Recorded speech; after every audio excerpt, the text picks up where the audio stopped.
defence. I just saw a graphic flashing up there. 31 degrees inside the stadium, 22% humidity. So it's not ideal. I mean, I can guarantee poor Tomo. Yeah, well, Mikey's actually over here working for our colleagues at Viaplay, and he just messaged me. He's down on the pitch. We're up, obviously, in the stand, quite high up, and he said the heat at pitch level is insane. So it's going to be a task for the players to deal with these types of conditions. Having played in the heat myself, it's probably my least favourite condition to play in, I would have to say. I mean, to sum up, as a player, so is it about just not being able to get your breath in the same way when you've got that heat, humidity to deal with? Yeah, it's catching your breath. It's kind of when you're trying to get recovery in and have a wee minute to yourself, you're still absolutely breathing. It's just the sweat, the amount of fluid that you're losing. These guys will lose kilograms of fluid during the game, so it's so important that they top up. I would imagine we'll have water breaks. Yeah. We've got to have water breaks when the conditions are like this, but it's so important to get those fluids on board. Alien, I think, to both of us in terms of Norway and Scotland playing in temperature like this, really. It's clear to me now that when Haaland went to Ibiza and when he spent so much time in hot and he was acclimatising. He was just acclimatising to nice time in hot. And he was certainly taking plenty of hydration on. Lots of hydration. One step ahead of the rest. That's why he's as great as he is. He's always thinking ahead, the lad. Well done, Tom. I mean, we're just watching him in the close-up on the screen just now. He looks relatively sober, do we say? He's down there, just very loosely, slowly limbering up there. We are now, just 40 minutes away from kick-off. It's a huge match for Norway and Scotland. Group A of Euro 2024 qualifying live from the 𝓣𝓱𝓪𝓷𝓲𝓷𝓰 Stadium in Oslo. It is Norway against Scotland. It's coming up with us here on Sports Sound on BBC Radio Scotland. Liam McLeod and Stephen Thompson, your commentary team. Richard Gordon here in the studio with Tom English and with Craig Levine, Leanne Crichton and Willie Miller. Let's hear a bit from the Norwegian head coach, Stellar Solbakken, and admitting that this is a crucial encounter for his side. It's more crucial for us than for Scotland, of course. But no matter what, I think that this will always be a key game. It's more that Scotland has had a really great start. It's not like it's. I think we did really 2 good games. What messed up it a little bit, and we only got 1 point, is that Scotland beat Spain, and that means that we probably looks much better for us if we can beat you, and then everyone is beating each other in the starting of the group. He's got a fair bit of experience, hasn't he? Certainly knows the game and understands.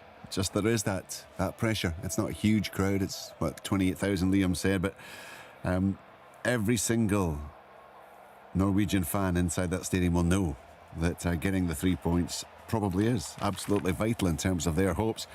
And I've got to say, it absolutely blew me away when I heard on the podcast the other day.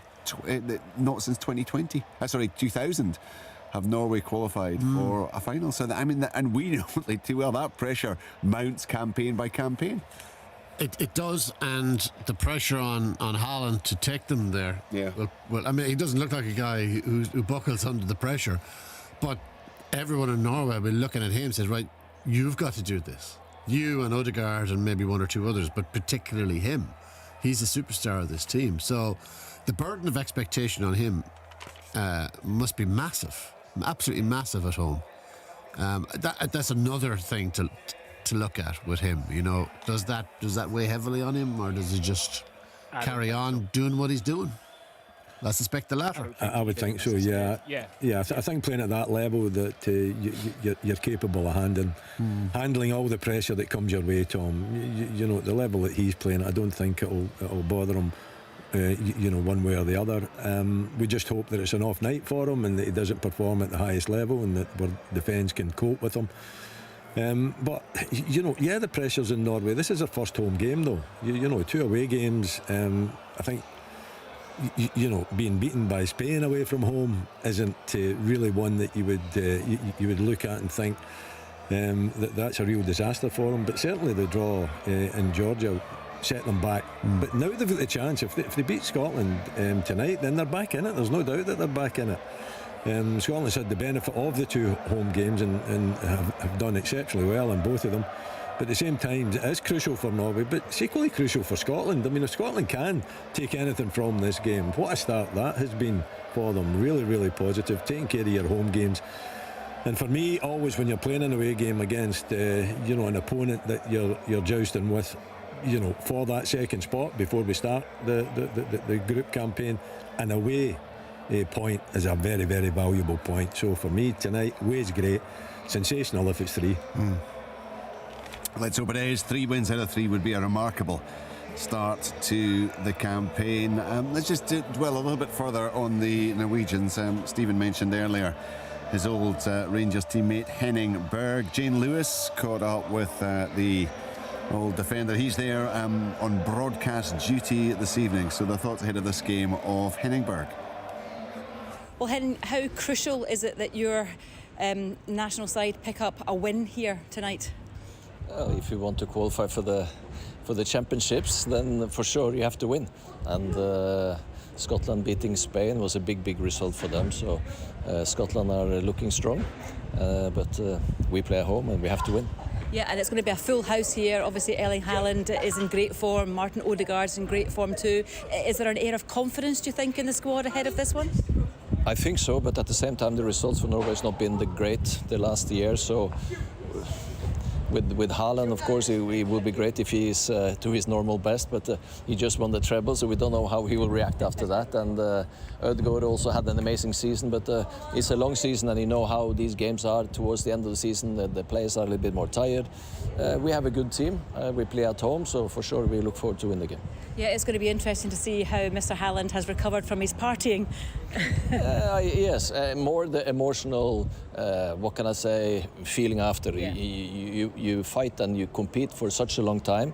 You win the treble, and for sure it affects you. And how this mentality will affect him, we don't know, because it's not easy to then come back and then switch on again, and to be maximum is not easy.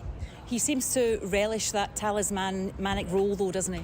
He does. I think he's a proud Norwegian, so playing in front of a full stadium here in an important qualifying game, I'm sure he will look forward to whatever the situation was before.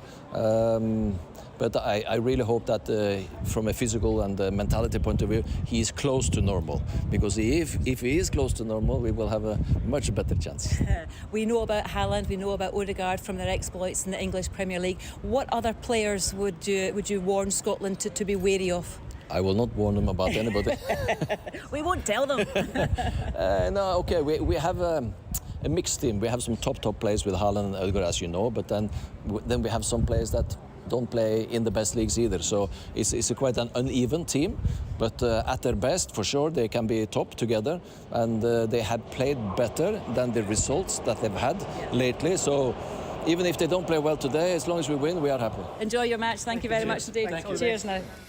Henning Berg and his thoughts ahead of this game. So it is Norway against Scotland. It's in Oslo, and of course it's it's a massive game for both sides. If you didn't pick up on the team news earlier, just that one change for Scotland from the victory against Spain. It's Jack Henry who replaces the injured Grant Hanley, so it'll be Angus Gunn in goal. The back three of Henry, Porteous and Tierney, Hickey and Robertson.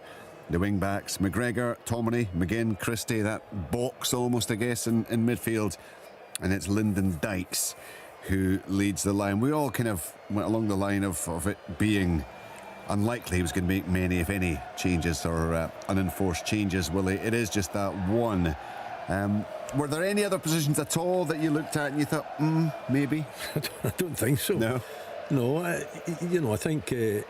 after the first 2 opening games, I think there is a little bit of loyalty there required as well. I think when you're looking at the game against Spain, the quality, the team performance, I think leads the manager to, unless he's forced, and that's what he was, his hand was forced to make that one change. Why change it? you know, yeah, you can look at players in training, or you know, speak to them, see how they are mentally and physically as well at the end of a long, hard season. But I think the players are bursting to be part of. Not just the squad, to be part of the starting 11. You know, part of the squad's okay.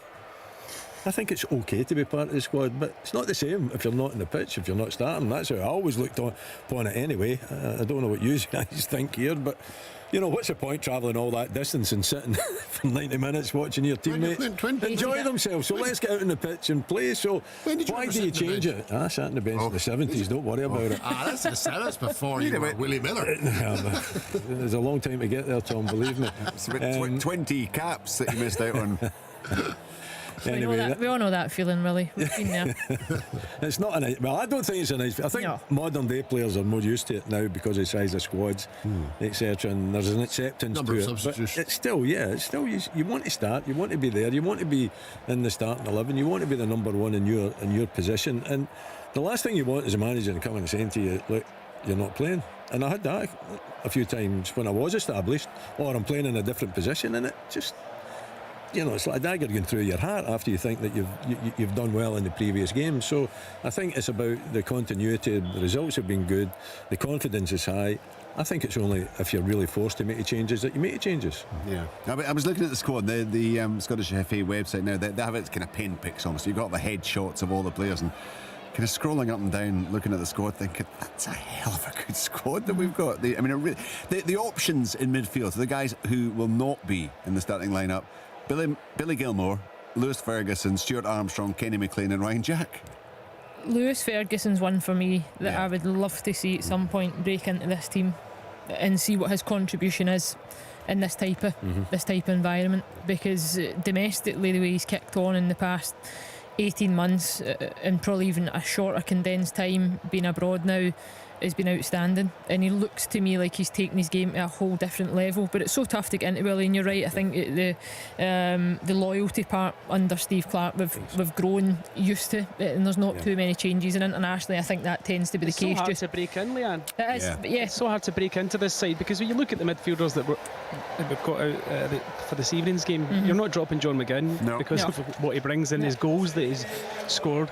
Callum McGregor's probably one of the first names on the team sheet every single international game. McTominay, possibly, you know, he's not played that much football, and Christie's been brilliant for Scotland. So it's like, it's so difficult to break in to that midfield, and it's a brilliant problem to have as a manager. Steve Clarke must be loving this. It's not really a selection headache, but the options he has, possibly not as good options in forward areas. It's certainly at centre forward, although we've got two players in Kevin Nisbet and in Shanks that are very good goal scorers, and they've scored a lot of goals this season. But I think also, as much as Lyndon Dykes hasn't scored as many as them, he brings something that they don't in terms of the way that he can link the play, and he causes defenders problems. And I think certainly in the last couple of games for me, he's been outstanding in the way that he has kind of and it's difficult to do, you know, having done it myself, when you're not seeing a lot of the ball and you're fighting for balls, but he makes every single ball, whether it's a good or a bad ball that's up to him, he fights for it, and he gets you up the pitch, whether it's winning a throw-in or whether it's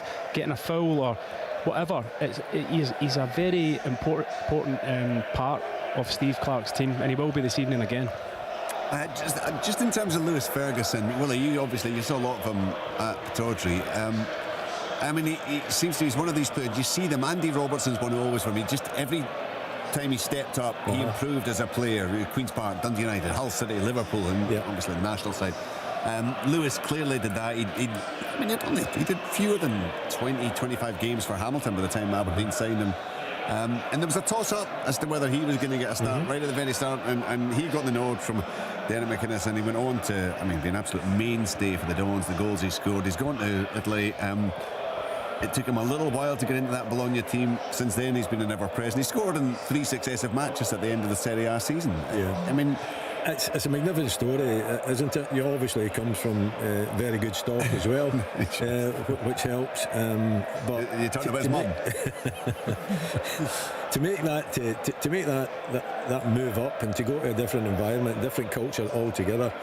We've had a few that's done it, a few Scots that have done it over the years, but for a young man like Lewis to do that and go and be so comfortable as well, and okay, takes a lot, you would expect it take a little bit of while to make an impression over there. But the way he's done it, and the fact that he's now regular in the squad, and Leanne's right, I think you're just bursting to see him getting the opportunity. But the problem is, and it does happen to players, is that there's probably better players at this moment in time in front of him. Yeah. But he's still got plenty of time ahead of him in terms of his career. The important thing for me, looking at the squad, is that there's very few of them are at the tail end of their career.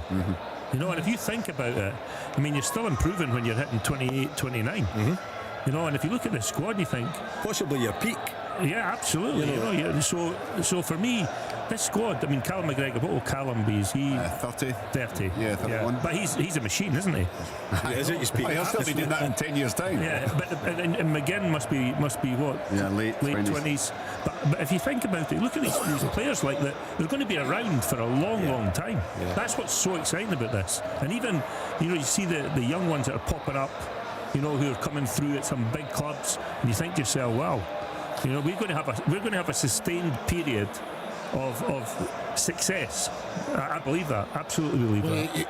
You can see the next wave, certainly in the midfield. You can see the next wave coming with Ferguson and with Gilmour. And it's brilliant that Gilmour now, I think he played got game time at about 6 games in last month for Brighton. Started the game, the 3-0 win against Arsenal. You know, you just want games for that boy. Yeah. You know, because we know how good he can be. And those 2 young players. And you know, Lewis Ferguson in Italy has been absolutely brilliant. I mean, to do what he's done in Italy has been amazing. Hickey as well. Yeah, Hickey did the same thing. I think he's only a kid, yeah. You know, and if you think about it, when was the last time Scottish players were playing in the top flight in Italy? It's probably Joe Jordan's soonest job. Yeah, but I mean, it's a long time ago. Dennis Law. Anybody has come from abroad looking to take players from Scotland, and I think Hickey's success encouraged teams to look inside Scotland for other young players, and that's actually, I mean, that was groundbreaking in the sense that it was Scottish players who went from Scottish football to Serie A, or to top flight. They used to go England first, and then that's that lovely stat, isn't it, that Aaron Hickey has scored more Serie A goals than Joe Jordan. Yes, which is a bit trippy, but it's what a player he is. It doesn't. I mean, you know him better than most. It doesn't seem to matter at the level he goes to. He just adapts. I remember you talking about him, Craig, as was he 16 when 16? And he played in that Scottish Cup final, didn't he? And you said the world is the limit for him. He's still got quite a light frame, and I think he's got a lot of growing to do. I'm sure he'll be hitting the gym down at Brentford. And I just think he's another player that we're thinking, wow, you know, we're going to have a team full of top players in the next 5 years or so. Well, we hope that that's the case. I mean, it is. You're right. It's great. You're looking at the squads, and there's competition for places pretty much throughout, apart from the top end of the pitch, isn't it? I mean, there's no Shea Adams at the moment. Ryan Christie, they've listed him as in the strikers for this particular squad. Dykes, Shankland, Nisbet, and Shankland and Nisbet both coming off very, very good club seasons. I think both of them. I'd like to see them get more game time at this level. I know it's difficult, but I think both of them have a lot to offer. Is part of the issue that Lyndon Dykes actually fits the bill for the type of striker you need for the way Steve Clarke plays? Yes, I think so. I think that's the only reason that there's not more rotation to the way that Scotland play like that is because Adams can do it. Adams can do it, yeah, but it's a slightly different version again to what Dykes does. Yeah. Dykes certainly for me does it better. But I don't think Shankland can replicate that same type role, and I don't think Kevin Nisbet is that same type of striker. So I think Tom will mention that, you know, it's the way Scotland shape up, it's the way they look, and it works. Probably the plan B for Scotland is the one thing that thankfully of late they've not needed to revert to too often, because plan A has worked. It's if you lose a Dykes, how do you replace it? If you lose Dykes and Adams at the same time, how do you go and then find a system that works? And Steve Clarke is thankfully he's not had that problem just yet. I mean, if you're needing a goal in a game, Shankland and Nisbet in the last 10 or 15 minutes, they're very decent options to have, aren't they? Just to shake it up a bit. But Shankland played off of a striker for Hearts this season as well. Yeah. So he's played like that number 10. So there is an option there. Of probably Christie, I think, would be the one. If he's not doing that, Shanklin could come on and play. I don't think Steve Clarke's going to change his formation by playing 2 up top, is he? No, but even like a Shanklin and Christie, I think out of possession are 2 completely different players though. I think Christie's work rate defensively is outstanding. I think the way that he presses, the way he covers the ground, the way that he doubles up, I don't think Shanklin's that same type of player, but I know what you mean, Willie, like that. That would be the one player that maybe would come in and out, but you're not getting the same type of system. You're changing the system, I think, completely to put a Lawrence Shankland in the team. Yeah, they're 2 different things. I mean, for me, Shankland is a hold-up striker. That's what he is. You know, he's very, very clever in and around the box, brilliant one-touch finisher, and I think that Nisbet's similar. He's similar, you know, and I think that Steve, plays Dykes because at times when we win the ball back, we go long. And Lyndon Dykes will chase everything. You know, he'll chase into corners, he'll win you free kicks, he'll get you throw-ins, and the other 2 don't do that. You know, Shanklin's not got the same running power, and Nisbet's not got the same running power. So I can understand why Shankland doesn't start the games.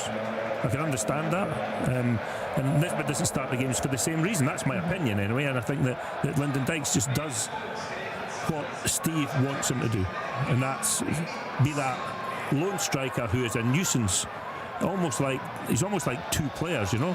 He runs that much that he puts so much pressure on the opposition, and I think without him we're not quite. I think Shea Adams has stepped up a level, and I think he could do that, and we've seen signs of that, but I think Dykes at this moment in time is probably our best option. No, I think without doubt, my point was really, if you wanted to play one of the 2 of them, Nisbet or Shanklin, you could play Shanklin as a 10 because he's been playing that with Hearts. He's been playing slightly off. Well, if you play the it's box, maybe not his best position, but I'm just putting that as a suggestion. If you had to make a change, he would be more like Christie, perhaps. But I still agree with you that if Dykes isn't there, that's a major blow. The other 2, they're not going to be. There's not going to be any way that you can play an out ball. You can't play anything up in the air just to get you up the park. To take the pressure off. So, and I know that maybe sounds like a little bit foreign in terms of you want to pass the ball, but I think you've got to be realistic that you've got to go to the park, and sometimes you've got to go route 1. There are games though that we will be able to play Shankland and Nisbet. You know, when we have more possession. Yeah. You know, and so those games at home, maybe against teams that are a little bit less of the quality that tonight's opposition are, then I think there are opportunities for them to play in those matches, because you also, as much as you want people who are doing the work, you still need people who put the ball in the back of the net. Yeah. Would you play both of them though? Again, even at home, are you still talking about playing one of them? I would probably play one of them, and I would play just in behind them. I'd play John McGinn and I would play Christie, just to make runs from in behind. That would be my view on it. I mean, the 2 players they've struggled to get any kind of game time. Kevin Nisbet clearly has had his injuries, but Shankland has got 5 caps, and his 1 Scotland goal came in October 2019. I mean, it's almost more than 3.5 years ago, which is incredible. Kevin's got 10 caps. He scored against Holland in that friendly ahead of Euro 2020. Well, 2021 as it turned out to be, Euro 2020. But they've got little or no starts for the national side, and I mean, there must be that sense of frustration for both of them. I'm sure they'd like to be part of the squad and be part, but as Willie said earlier, you want to be playing, Leanne, and you wonder when they're going to get that opportunity. You do, and the reality is, though, at international level, you might never get that opportunity. And you might look back in your career and it will only be 5-10 caps, that the majority have been sub-appearances and whatnot, but I think that then is credit to the players that have been there and at that time played in front of you. Rightly so, I think Kevin Nisbet's been hindered by injuries, and that's probably held him back. And I think Lawrence Shankland, for the goals that he scored at times, his career went in that upward kind of trajectory. It then probably plateaued a wee bit, and he's found that form now that he's returned and he's been back at Hearts and scoring goals, and ultimately is a huge player for them. But I think at international level, the fact that he lacks pace is the reason why Lawrence Shankland doesn't feature more for Scotland, and that's something that Lawrence Shankland will never ever be able to control. So he might need to accept the fact that he might be Scotland's 15-20 minute man, that if you're looking for a goal or you're looking to get back in a game, as Tom mentioned, that becomes what that's your role, that's what you contribute to the team, and what a vitally important role that could be. And if at the end of your career you've got 30 caps and you've appeared at a couple of major finals, 100%, Richard. That's what you look back on, I suppose. The interesting thing for me about Lawrence Shankland is he I don't know if this is by choice that he ended up back at Hearts. It's the smallest pitch in the league, and it helps him. As soon as he goes on to Hampden, which is much bigger than Tynecastle, it's much harder for him to, because he just doesn't have that athleticism that somebody like Dykes has. So the smaller the pitch, the better it is for him, and Tynecastle's a good fit for him. Well, Shankland Nisbet may get an opportunity as the game progresses. It is just that one change in the Scotland side, with Jack Henry coming in alongside Porteous and Tierney. We've talked a fair bit earlier about the defensive responsibilities they have. Angus Gunn, of course, gets the nod again ahead of Liam Kelly and Zander Clark. I mean, he's had a brilliant start to his international career, will he? It's back-to-back clean sheets. That must be great for the confidence from his point of view, and he'll be hoping that those guys in front of him can do the kind of job. And actually, Craig was saying the Spain game was running on one of the screens there, and I was watching just on and off as it was going through, and just reminding myself just how strong defensively we were that night. How many blocks there were, how many times the players just seemed to be in the right position, and also how many times the Spaniards were throwing themselves to the ground and screaming and hollering. Yeah, well, it always helps goalkeepers, doesn't it, if the defence in front are, you know, anticipating these type of strikes and managing to get their body in front of it. You know, it's an important part of defending. You know, but he is a young goalkeeper. I'm sure that he'll have his moments of despair. We hope it's not tonight.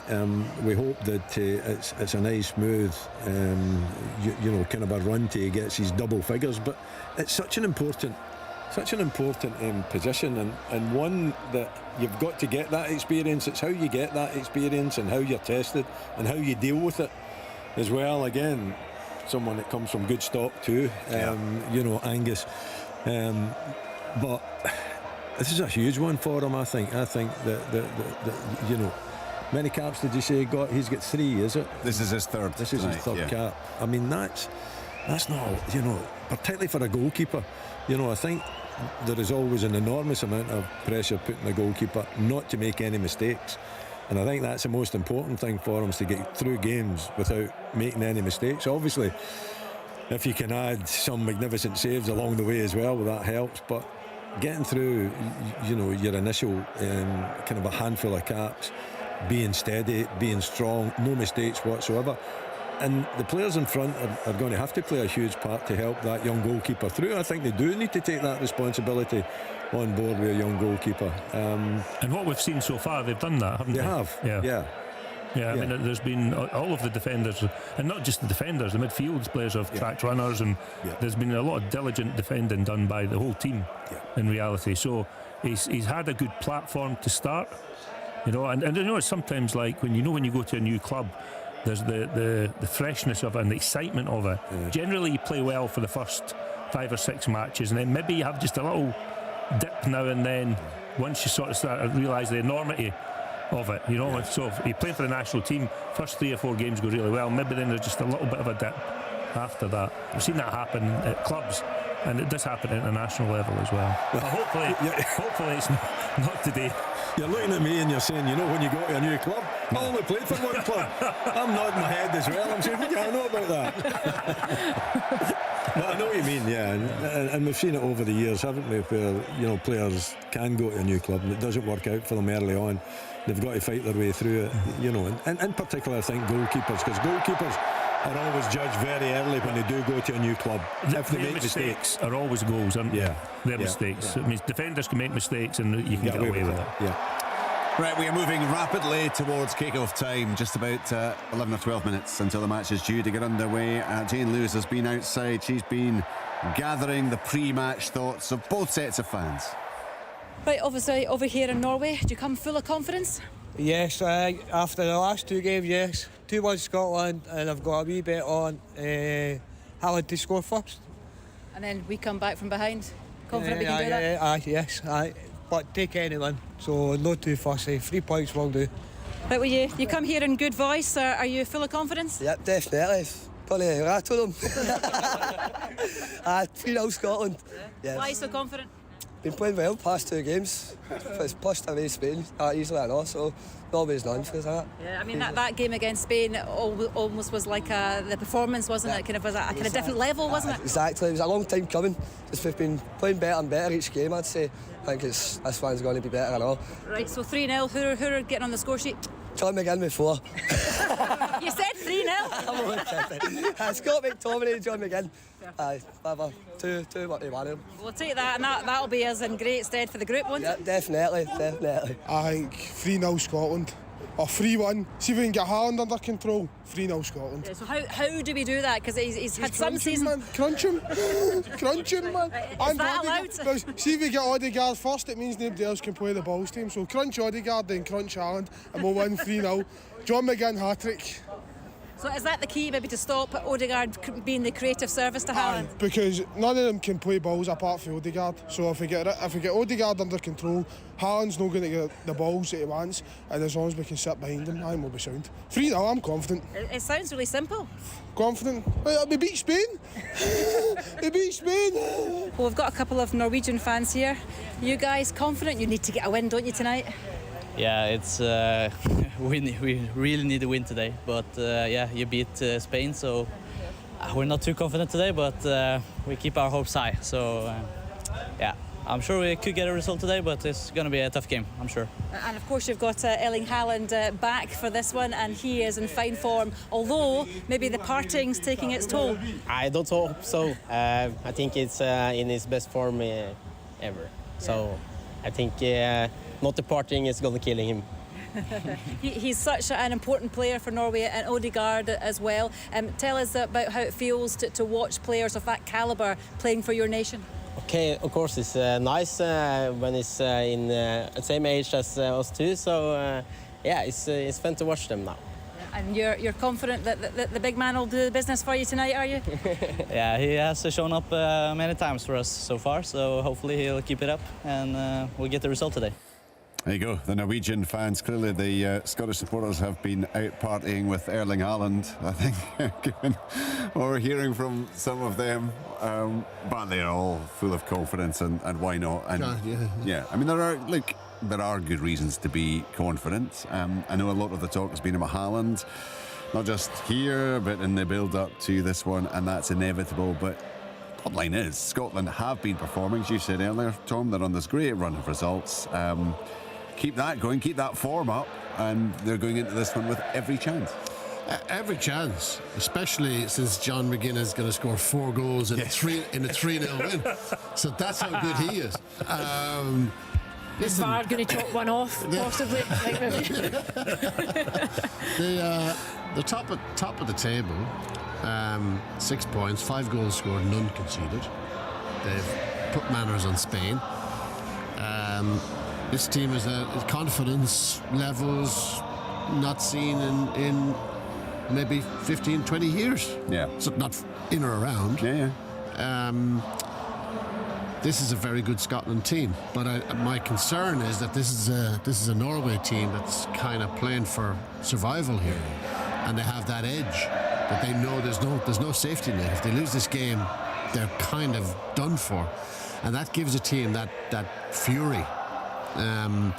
So that's what they're going to have to cope with. This is going to be a seriously motivated Norwegian team in front of their own people, knowing they need to win this game. I've just noticed there's a notification, Instagram notification popped up there saying Mr. Gunny 1963 started a live video. So I'm assuming Brian Gunn is inside the stadium and is broadcasting on that platform his pride, understandable pride of his son, picking up his 3rd international cap. The players are gathering in the covered tunnel there. They're about to go back out into that wall of heat that has Tomo perspiring furiously high up in the stands. We'll head across the commentary team shortly.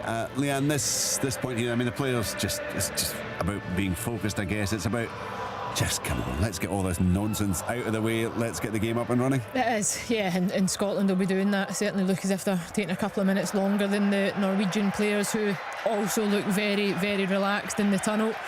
Watched every single player come out there and line up against the mascots that they walk out onto the pitch with, and all of them engaging with the young people, which I think is just incredible, because for those kids it's an unbelievable occasion. Both sets of players now in the tunnel and looking relaxed, really focused. The talking's done. A lot of preparation has went into this game. Scotland have been together for some time in preparation with regards to the camp, acclimatising to the heat. Every single element of preparation has been taken care of, and now it's about looking to try and transfer that and take it onto the pitch.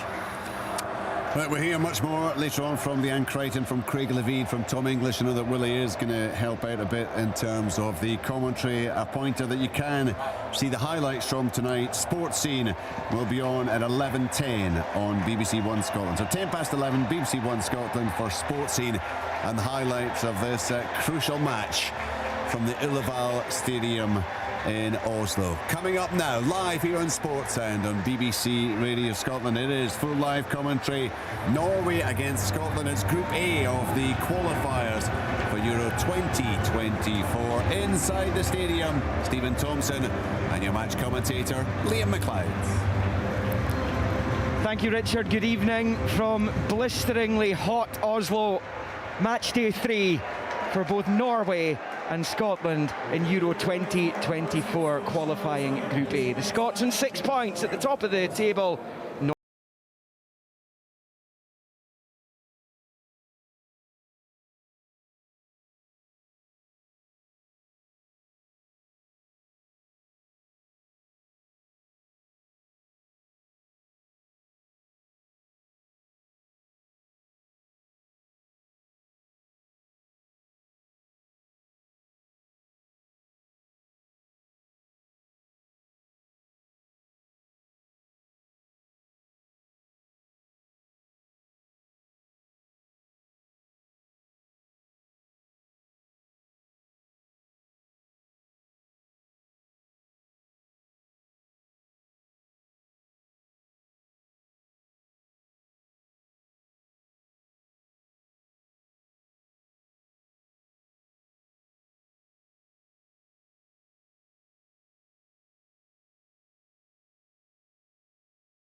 Players steely face down there as they sang along to 𝓣𝓱𝓪𝓷𝓲𝓷𝓰 Scotland. Now it's time for the national anthem of Norway.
Well, there's a fantastic atmosphere inside the Uverdal. There's no question. The Norwegians have turned out, that's for sure. They could have sold out this place another couple of times. Such was the demand for tickets as the Scotland players walk up the line and shake hands with their Norwegian opponents. The towering Erling Braut Haaland standing at the end there, and a special hug from him for John McGinn, who was the last of the Scottish players. They'll now get their photographs taken. The captains will exchange pennants. Andrew Robertson and Martin Odegaard will do that. It's the 19th meeting between the nations. Scotland have a pretty good record against the Norwegians, winning 9 to their 3. The other 6 were drawn. It's the first meeting between them in almost a decade since a 1-0 Scotland friendly win under Gordon Strachan almost 10 years ago in Molde. Scott Brown scored the only goal in November 2013, and it's just the second time they've been paired in European Championship qualifying after the campaign to reach Euro 1980 in Italy. The Scots won both meetings, but it was 2 of only 3 wins as they finished behind the qualifiers, Belgium and Austria, and Portugal, Norway were winless in that group. So just about ready to go. Next couple of minutes, I mean, there can be no underestimating the importance of this match. This was always going to be one of the key fixtures in this group, even before Scotland shocked Group A by sweeping the Spanish aside in March. It was the games against Norway, these head-to-heads, that were always likely to be important with regards finishing in the top 2 of this group. Extra incentive for the Norwegians as well, the fact that they've only got the 1 point picked up in Batumi against Georgia, having lost 3-0 in Malaga to Spain. That extra incentive comes from the fact that they do not have the security and insurance policy of a playoff guaranteed at the end of this group, unlike Scotland, Spain and Georgia. It looks as though the Scots are going to shoot towards the Tartan Army in this first half. The Norwegian players are going into a huddle with the red jerseys and navy shorts, navy socks. Scotland all in white with navy flashes tonight. And as I say, they'll go left to right as we watch from up high at the back of the stand here above the right-hand technical area. The Norwegian players still having a few last-minute words with each other. Well, they can do collectively. And we are seconds away from match day 3 in Euro 2024 qualifying Group A. An enormous occasion. Can the Scots put serious daylight between they and Norway, or will the Norwegians bring themselves right back into the fold? It's all about to unfold here on Sports Sound in the Norwegian capital, Oslo. The Slovenian referee's ready. Norway kick off, and it's just knocked back the way there to the Napoli defender 𝓳𝓸𝓲𝓷𝓲𝓷𝓰 Ostergaard, who puts it away out to that far side and into touch and out for a Scotland throw-in, about level with their own penalty spot over there. Kieran Tierney is over it. If you missed the starting 11 earlier, Angus Gunn continues in goal after his back-to-back clean sheets in March. Hendry comes in for Hanley in the only change, so Porteous and Tierney make up the back 3. Hickey and Robertson in the wing-back roles, McGregor and McTominay, McGinn and Christie supporting Dykes. Norway just about as strong a starting 11 as they can put out. Shorn of a couple at the back, including the former Celtic defender Kristoffer Ajer, who isn't stripped this evening despite being in the squad, as Dykes wins yet another header and it breaks back Norway's way with Stefan Strandberg of Vålerenga, one of only a couple of players in the Norway starting 11 who ply their trade in their homeland. Stephen Thompson, the Scots will be looking for an early foothold here.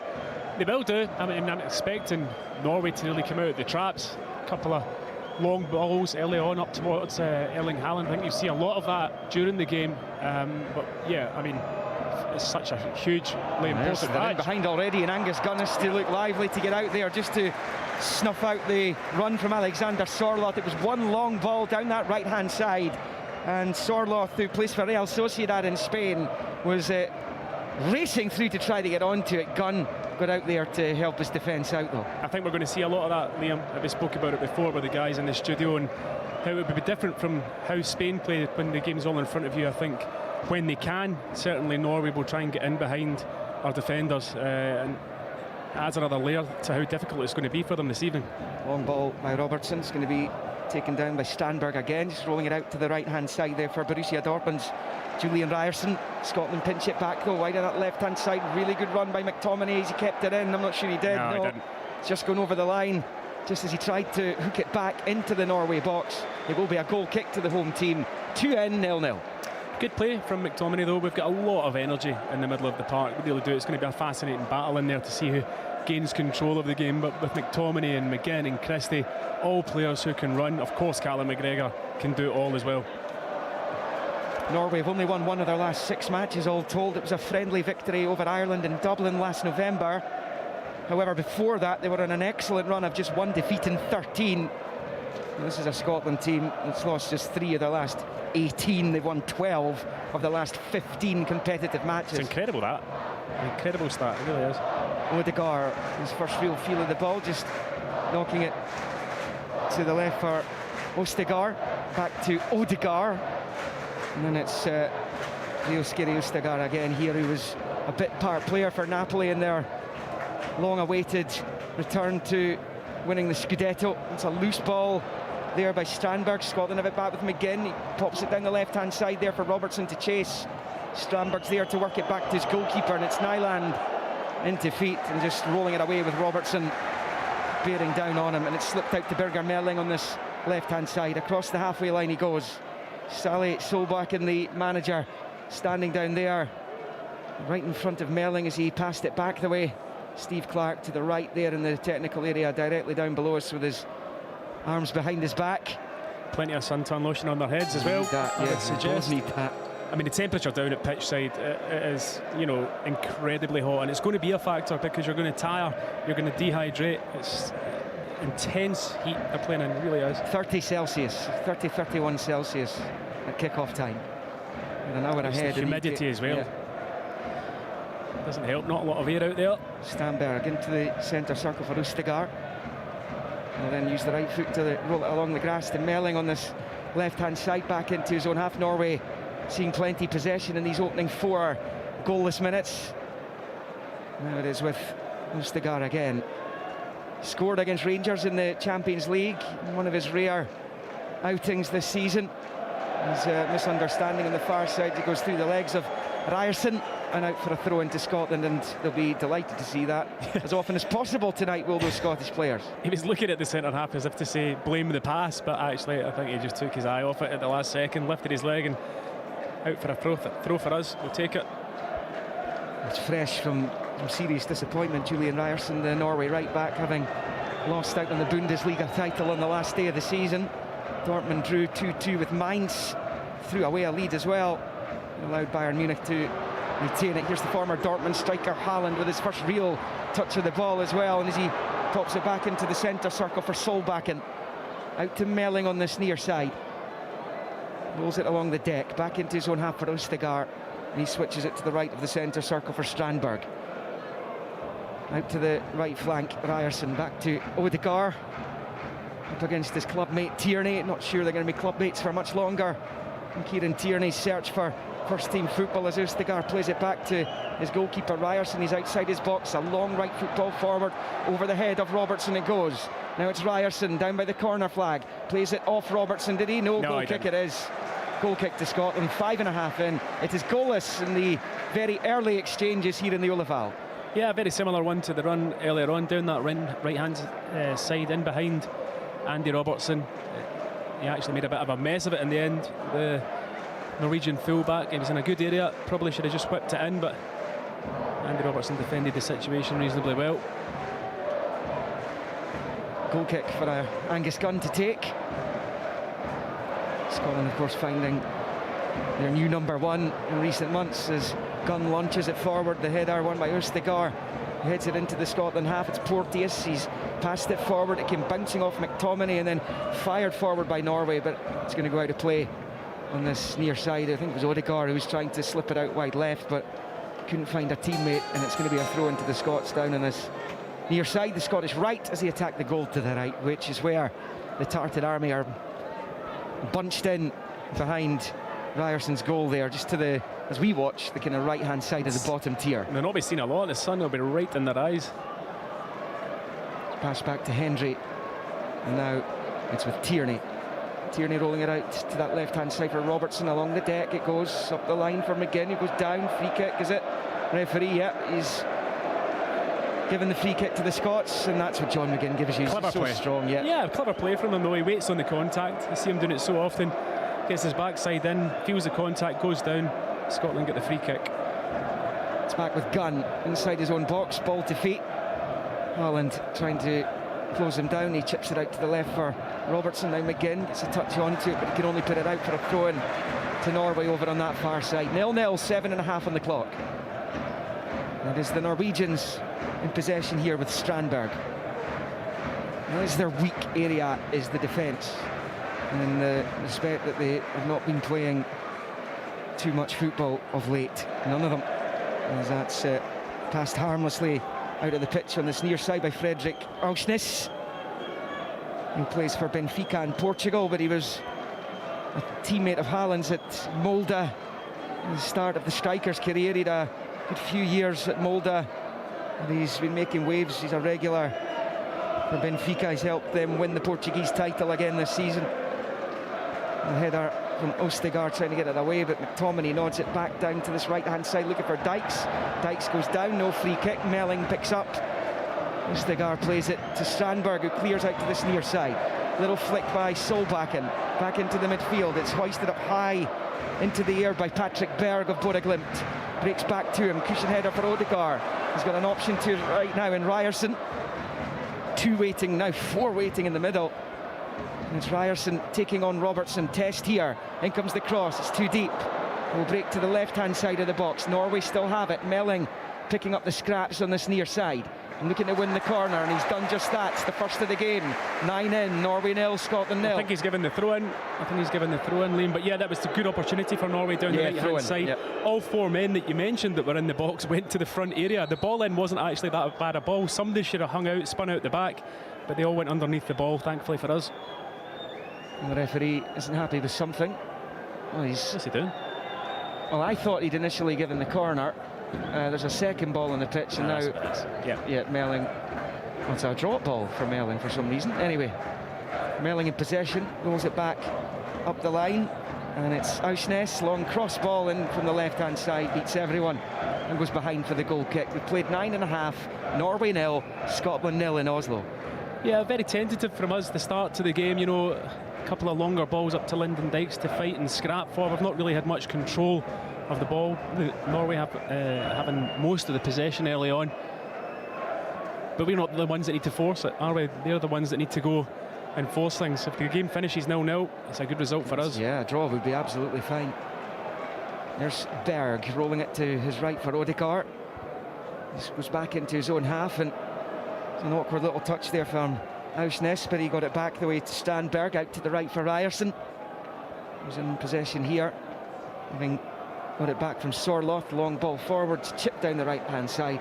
He comes into the box, and Angus Gunn can hold on under no pressure whatsoever.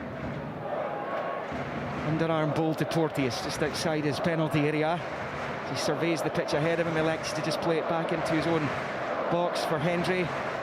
Short to his right for Porteous, forward to Christie's, come very deep to get a touch of the ball there. Porteous sweeps it forward to McTominay on the turn.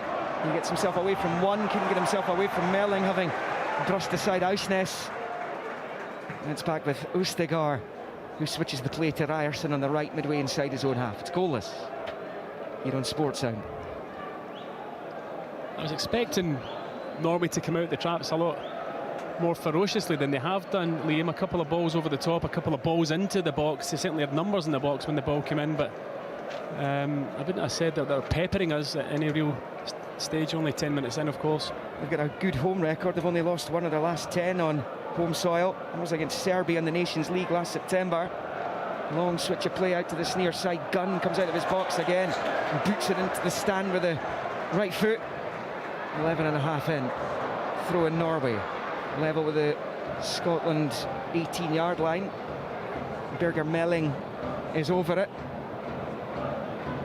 And he bowls it short to 𝓳𝓸𝓷𝓷𝓷𝓰, who rolls it back the way to 𝓳𝓸𝓷𝓷𝓷𝓰. Sweeps it into the centre circle for Strandberg. Short to 𝓳𝓸𝓷𝓷𝓷𝓷𝓰. Then to Ryerson on the right-hand side. To 𝓳𝓸𝓷𝓷𝓷𝓷𝓷 again. Back to 𝓳𝓸𝓷𝓷𝓷𝓷𝓰. Out to Melling on the near side. Norway peppering the ball around, and Haaland trying to free himself of Jack Hendry. Getting it from Melling. Haaland left-hand side of the box. Rolls it out wide left here for 𝓳𝓸𝓷𝓷𝓷𝓰. And back the way, it's past to 𝓳𝓸𝓷𝓷𝓷𝓰. Now he's found Berg. Now it's 𝓳𝓸𝓷𝓷𝓷𝓷𝓰. Scotland seeing almost none of the ball in the last 5 minutes. Strandberg into the centre circle. for 𝓳𝓸𝓲𝓷𝓲𝓷𝓰. It looked as though Haaland was going to be in behind Jack Henry momentarily there. Yeah, I thought he would try and turn and face him up. Jack Henry did well to stay really close to him, but I thought he had the opportunity to try and kind of roll him, but turned out the way. There's a chance for a run from 𝓳𝓸𝓲𝓷𝓲𝓷𝓰. Rolls it out wide left for Solbakken. Level with the 6-yard line. The cross comes in. It's a good one. The header is straight at Angus Gunn from Erling Haaland. Haaland's first sight of goal. Either side of Gunn. And it's probably going in. The goalkeeper holds on. We played almost 13-0. Yeah, it's a fabulous ball in. It really is. And the left foot stood in. It's in the middle of the 6-yard box. And he absolutely has to score. It's, what, straight at the goalkeeper. Angus Gunn would be delighted anywhere with a bit of angle on that. And it almost certainly a goal. It's a really, really poor header. There's not really all that much pace on it either, as Lyndon Dykes gives away a foul. Yep. Got away with one there, Liam. Yeah, well, it was actually Haaland jumped up for it there, along with Sorloth. I think Sorloth's got the final touch on it, yeah. Yeah. So perhaps that's a good thing. He knows it. I mean, there's a picture of his face there after the header. He knows that was a huge opportunity, a really disappointing header, but great wing play for the ball in. Best chance of the game so far. It falls to Alexander Sorloth, who missed those two really excellent chances against Spain in their first match in this group. Goalless, almost on 14 minutes. We will go to Willie Miller when we get a suitable break in play to just get his take on the early stages of the match. It's been a difficult one for the Scots in these temperatures, these conditions, and the fact that they've been chasing shadows a lot of the time. And so we'll get to Willie in a moment, but Scotland have a throw in deep inside their own half. Here's Porteous, lets it fly, flick on by Christie, and Dykes plays it off 𝓳𝓸𝓲𝓷𝓲𝓷𝓰, and it goes out for a Scotland throw on the near side. Willie Miller, what are you making of it so far? Almost 15 minutes gone, and Scotland seeing very little of the ball, not being able to keep possession. You know, maybe in the first opening exchanges they managed to put some passes together. They need to get more control of the ball. I think the good news is that it's still 0-0, because that Sorloth header should have been in the back of the net, shouldn't it? It's a big opportunity for them, and you hope that would continue, but you would also hope that Scotland would be a little bit more tighter in marking inside the box. But they need possession, I think, in these conditions as well. You know, they're chasing shadows just now. I think the top of their list should be try to, you know, keep the ball, make some passes. I know it's difficult out there, but they've got to try and do that. So far in the game, they haven't put any kind of a strings of passes together at all. We're 15 minutes into the game, and Norway have had 82% possession. That can't continue, as it's knocked back by Solbakken into his own half for 𝓳𝓸𝓲𝓷𝓲𝓷𝓰. And now it is with Strandberg, who plays it back to the Napoli defender here. And then to the right of the centre circle for Patrick Berg, who turns it to 𝓳𝓸𝓲𝓷𝓲𝓷. Haaland wants it, he's got his left arm in the air, it's worked out wide right instead. And there's an opportunity to cross here. Comes back to 𝓳𝓸𝓲𝓷𝓲𝓷, who's got it on his left foot just now in the right channel. He switches the play out to Birger Meling on this left-hand side, up against Ryan Christie. Little ball in field, comes back to Meling. He's going to get it back here at the edge of the D. It was good build-up play, but Meling loses it just at the edge of the D. John McGinn picks up for Scotland. Wonderful turn from McGinn, he goes down. Referee doesn't see it as a foul, so Norway will play on. Solbakken clips it to the edge of the box, headed away by Hendry. It's an important phase in the game, you feel, for the Scots, this. Well, we're certainly under an awful lot of pressure, Liam, that's for sure. Here's 𝓳𝓸𝓲𝓷𝓲𝓷, midway inside the Scotland half. Just flicking it back the way there to 𝓳𝓸𝓲𝓷𝓲𝓷, right to the left for, on this near side for Aursnes. He moves it into the centre circle for Strandberg. It's about everyone bar the goalkeeper Nylands in the Scotland half. Just get the feeling they're getting deeper and deeper. Callum McGregor, I don't think, has touched the ball yet. Here's Birger Meling. If you can get Callum McGregor engaged and involved in the game, then that's a good start. Good place he's to so start. Comfortable in possession, so good on the ball. Such a good passer of the ball, but unfortunately we've not kept the ball long enough for anyone to make a number of passes. 17 in, it remains 0-0, but it is all Norway. Little ball by 𝓳𝓸𝓲𝓷𝓲𝓷 for Aursnes. Look to chip it out to the right-hand side for Ryerson. McGinn gets his head onto it, and out for a Norway throw-in. Just bowled back the way to Strandberg. Low ball to the right, Ryerson. Ryerson under pressure from both Tierney and McGinn. Plays it back to Strandberg, who shifts it close quarters to Berg, and then out wide right. He comes again to 𝓳𝓸𝓷𝓲𝓷𝓰. And now it's with Melling. Melling on the inside left channel, out to 𝓲𝓸𝓲𝓷𝓲𝓷𝓰 at the left angle of the Scotland box. 𝓲𝓸𝓷𝓲𝓷𝓰 need to pick his way through. He finds Melling, who crosses towards the back post. Met by Ryerson. Plays it back along the 6-yard line. It's blocked. Now Odegaard, the edge of the penalty area, dancing away from a couple of challenges. Then it breaks Callum McGregor's way, and he gets it clear for the Scots. And it remains 0-0 here in Oslo. Yeah, we're living dangerously. We really are, Liam. The ball into the back post. Again, another good ball in. They're putting deliveries in, but we've got to stop that at source. There's 3 or 4 really good balls into the box. It came to the kind of back post area. The guy did not catch the shot well at all. When it rebounded to Odegaard at the edge of the 18, he should have got his shot off. He takes touch after touch after touch, and eventually we managed Chance to here nick it. for Norway. Odegaard, he's got Haaland ahead of him. Odegaard keeps possession instead. Rolls it to his left, inside the box. It's 𝓲𝓸𝓷𝓲𝓷𝓰. Little dink ball forward, blocked by Porteous. They're claiming handball against Ryan Porteous here, as that goes out of play for a throw-in on this near side.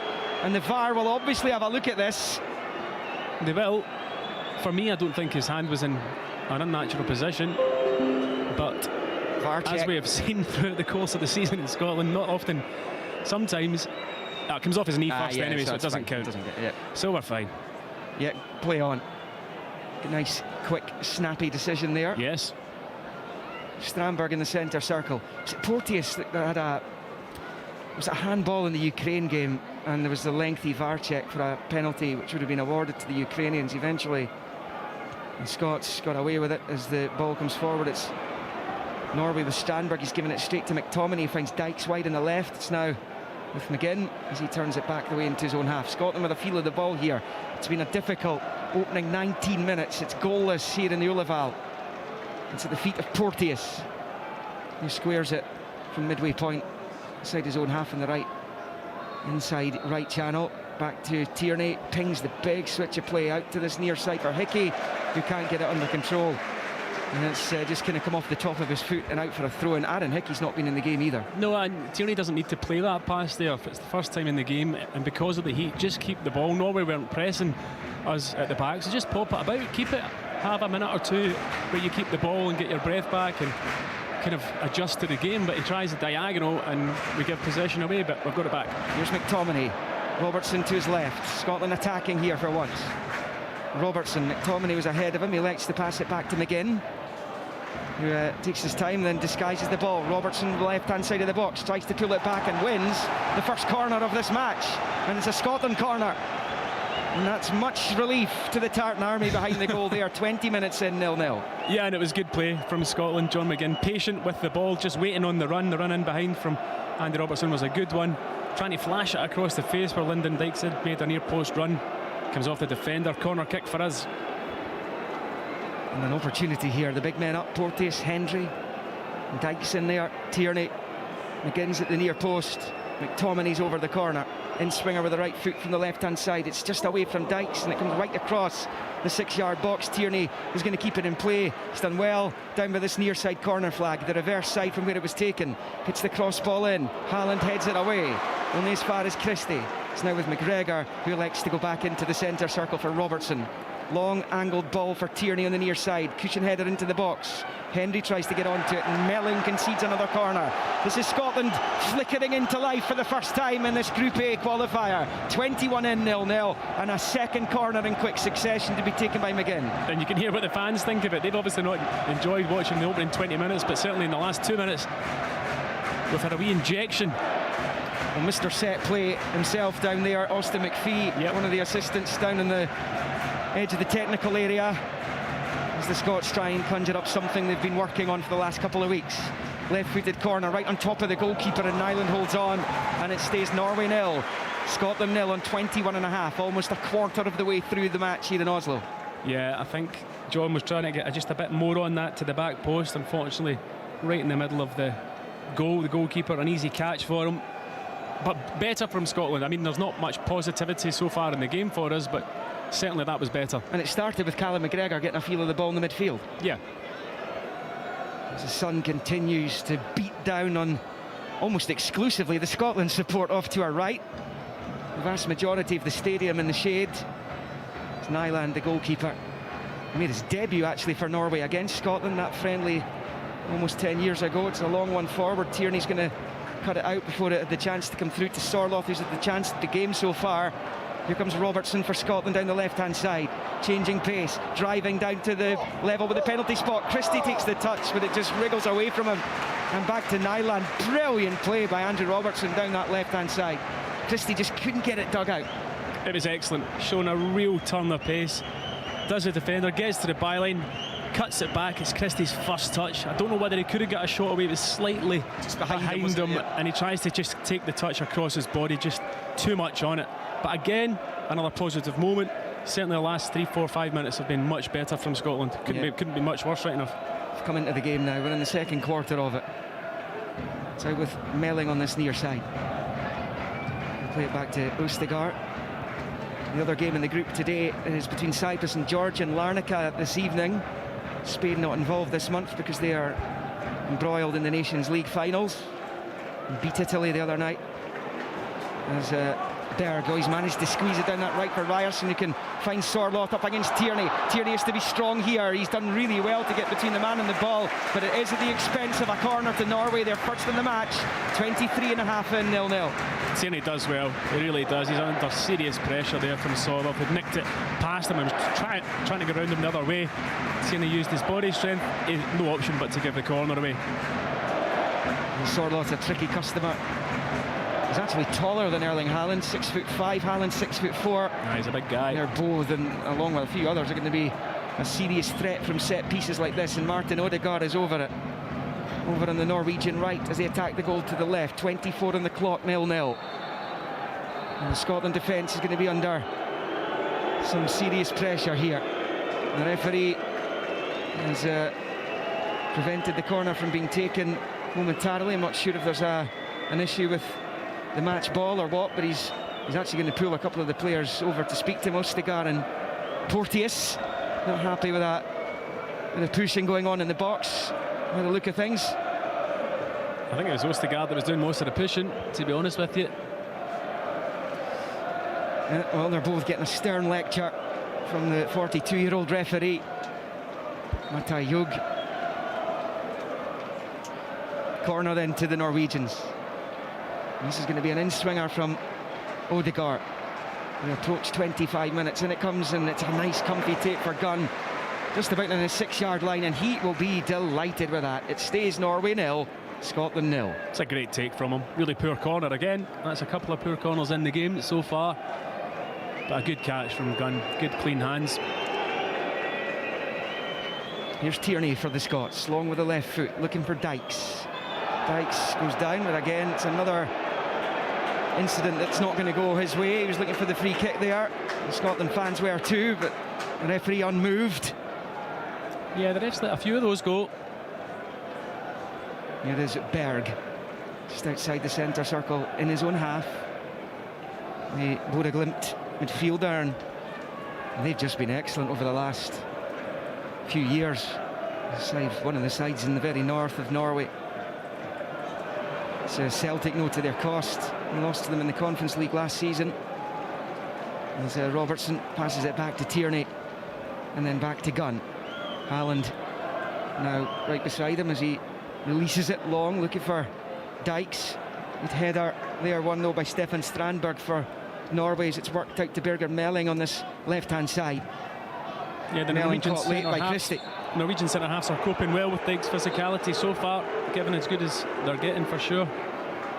And Christie's been spoken to by the referee now because he's just left one on Melling.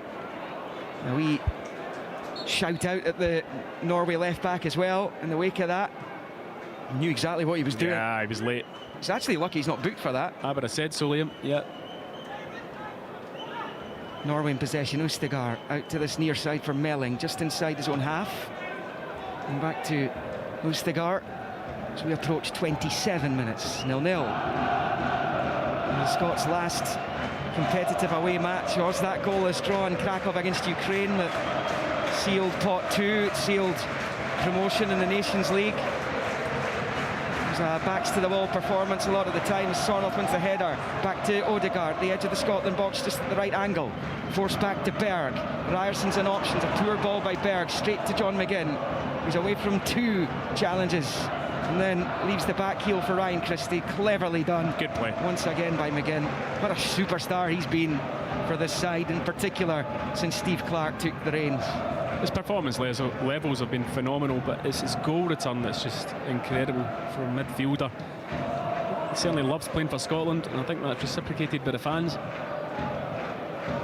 To the feet of Tierney, just outside his box, in a shaded area of the pitch.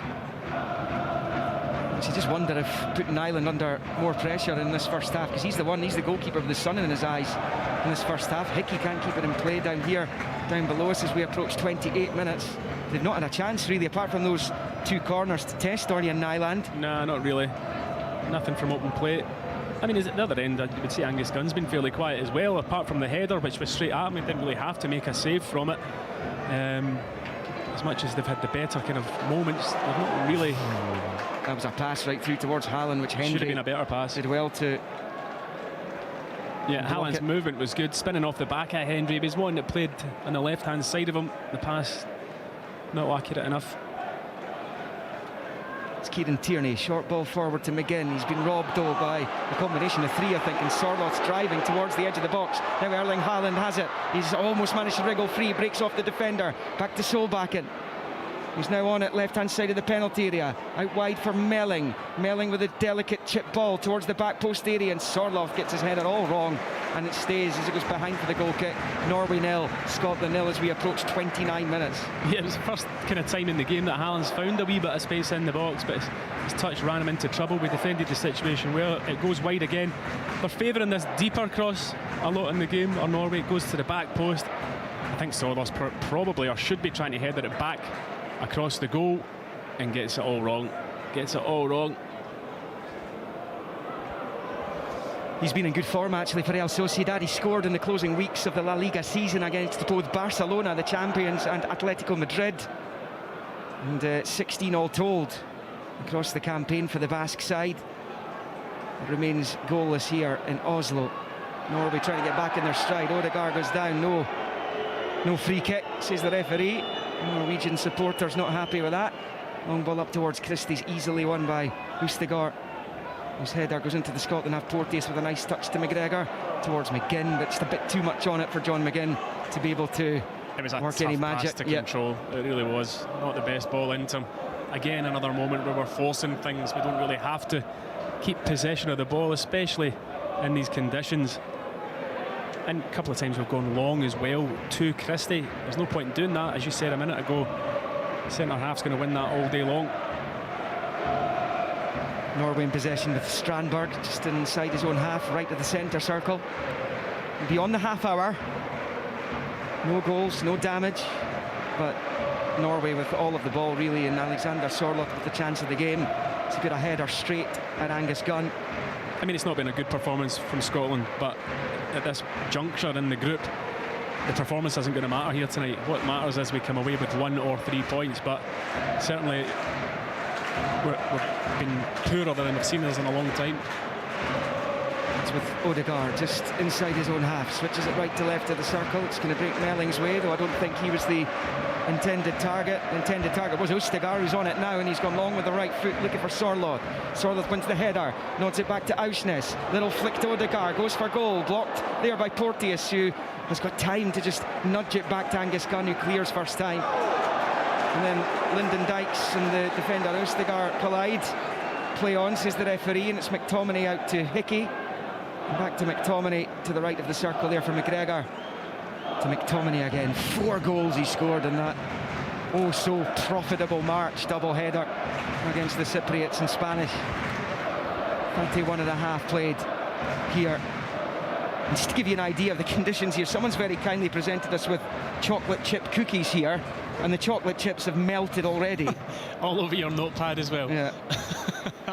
It is roasting. Honestly, don't get me started. They're as surprised about the weather. The locals are as surprised about the weather as anyone. This is better from Scotland. We're just keeping the ball, short passes, forcing Norway to come after it, let them do a bit of the chasing. Chip ball by Hendry up towards Christie. Good touch. Yeah, just knocks it back to McGregor, who in turn does likewise to Tierney. Tierney sweeping it out wide left for Robertson. He's got the head down now. Robertson will drive up the pitch for the Scots. Chip ball in, looking for Dykes, but it just comes across he and the defender. It's too far away from Ryan Christie as well, and it was behind the reverse side of the goal for a goal kick to the home team. And on 32.5, it stays Norway 0, Scotland 0.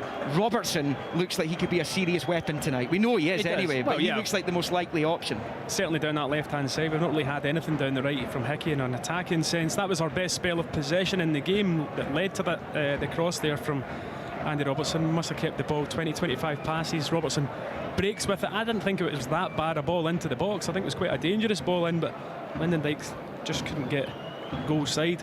I'm amazed they're not having a water break. Yeah. When would that be, generally? It's normally at the quarter mark, like halfway through the halves, they would come over and take on some So who water for a decides couple of that? minutes. Well, perhaps they've had an agreement they don't need it, but I'm just amazed given the temperatures here. Yeah. Tierney goes back to Gunn, just inside his own penalty area, shifts it to Porteous, right of the box. Back to Gunn, and he goes long. And Dykes looking for it again. 𝓳𝓸𝓷𝓲𝓷𝓰's got the better of him so far, and he wins it.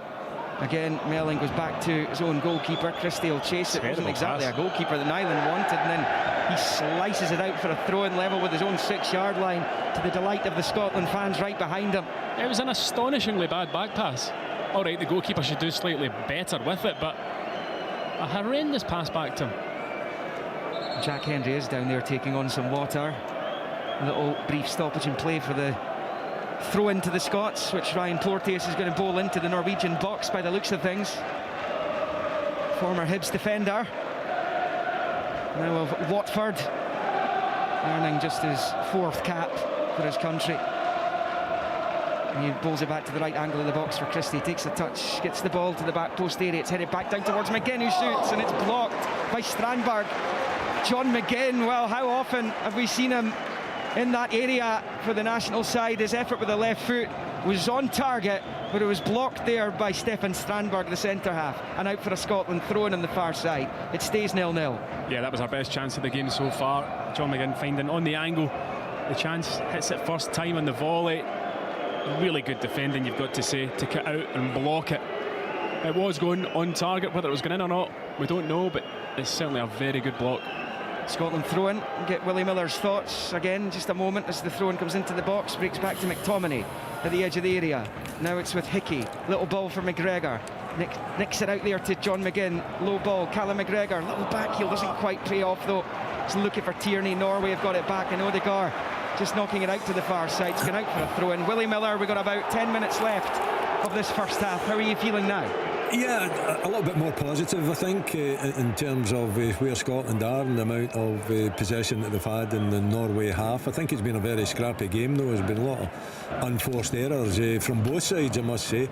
I don't think, Scotland have looked as though they're going to be cut open at any moment in time. In Norway in wide areas, I think they've been very wasteful with the crosses into the box, more kind of a loopy crosses to the back post, although 𝓳𝓸𝓲𝓷𝓲𝓷𝓰 is definitely a threat whenever the crosses have come in. But I think a scrappy game for us in the studio. Too many unforced errors by both sides. I think the conditions are playing a big part in that as well. But as far as Scotland's concerned, I think it's got better towards the end of this first half. Yeah, we're on 36 minutes. We'll get Willie and the rest of the guys' take on proceedings at half-time as the Scots pick up a throw-in down on the near side, midway inside Norwegian territory. And again, Porteous is coming out to this near side to take it. While Willie was talking, there was yet another loose Norwegian pass which went straight out of the pitch for a throw-in on this near side. That kind of thing can filter through the entire team as Porteous waits to take this. About level with the edge of the D of the Norway box. It's a short one this time to Christie. Now Tierney. Robertson's on his bite. It's a long looping ball by Tierney to the left-hand side of the box. Robertson controls, goes down, no free kick, told to get back to his feet. This ref does not like giving free kicks, does he? There's a chance for Norway then down on that right-hand side with Sorloth. Infield to 𝓳𝓸𝓷𝓲𝓷𝓰. And back to Ryerson. 𝓳𝓸𝓷𝓲𝓷𝓲𝓷 was caught there by John McGinn. The ref's going to want to speak to McGinn, and it's a yellow. First booking of the game, which is roundly applauded by the natives here. John McGinn booked 0-0 in Oslo, 37 played. A wee bit harsh that for me, Liam. You know, I think it's not a bad tackle by any stretch of the imagination. Maybe just leaves one on him, similar to the Christie one a few moments ago. Anyway, in the book it goes. It's the first yellow of the match. Of course, they're very sensibly changed the rule from 2 bookings and you're suspended to 3. And that was a rule they simply had to change. And John McGinn wasn't one of those who was booked in the first couple of matches. Long ball for the Norwegians. Sorloth's going to control on the right. It's not great control though. Robertson does enough to get in his face and win it back. Brilliant. Brilliantly, Andy Robertson. How good was that? Great play. He's threaded it through to McTominay, and suddenly it's 3-on-3. McTominay driving up towards the edge of the area, and then he just runs out of ideas and loses out, and he's slapping the pitch in frustration. And Norway have it back here with Eisnes. 0-0 here in Oslo, 38 played. He's got to release it out to Dykes. I mean, it's virtually a 3v3. Dykes is on the left, he's peeled after absolute sensational play from Andy Robertson, turning defence into attack quickly. McTominay picks it up, drives 30 yards with it, but he's got to then release the ball. Odegaard in the centre circle, faced by Dykes. Options all over the place here. The Norway number 10 and captain. Left-footed ball to Ryerson on the right, out to Sorloth, bang on the touchline. Level the edge of the D of the Scotland box. Rolls it back to Patrick Berg.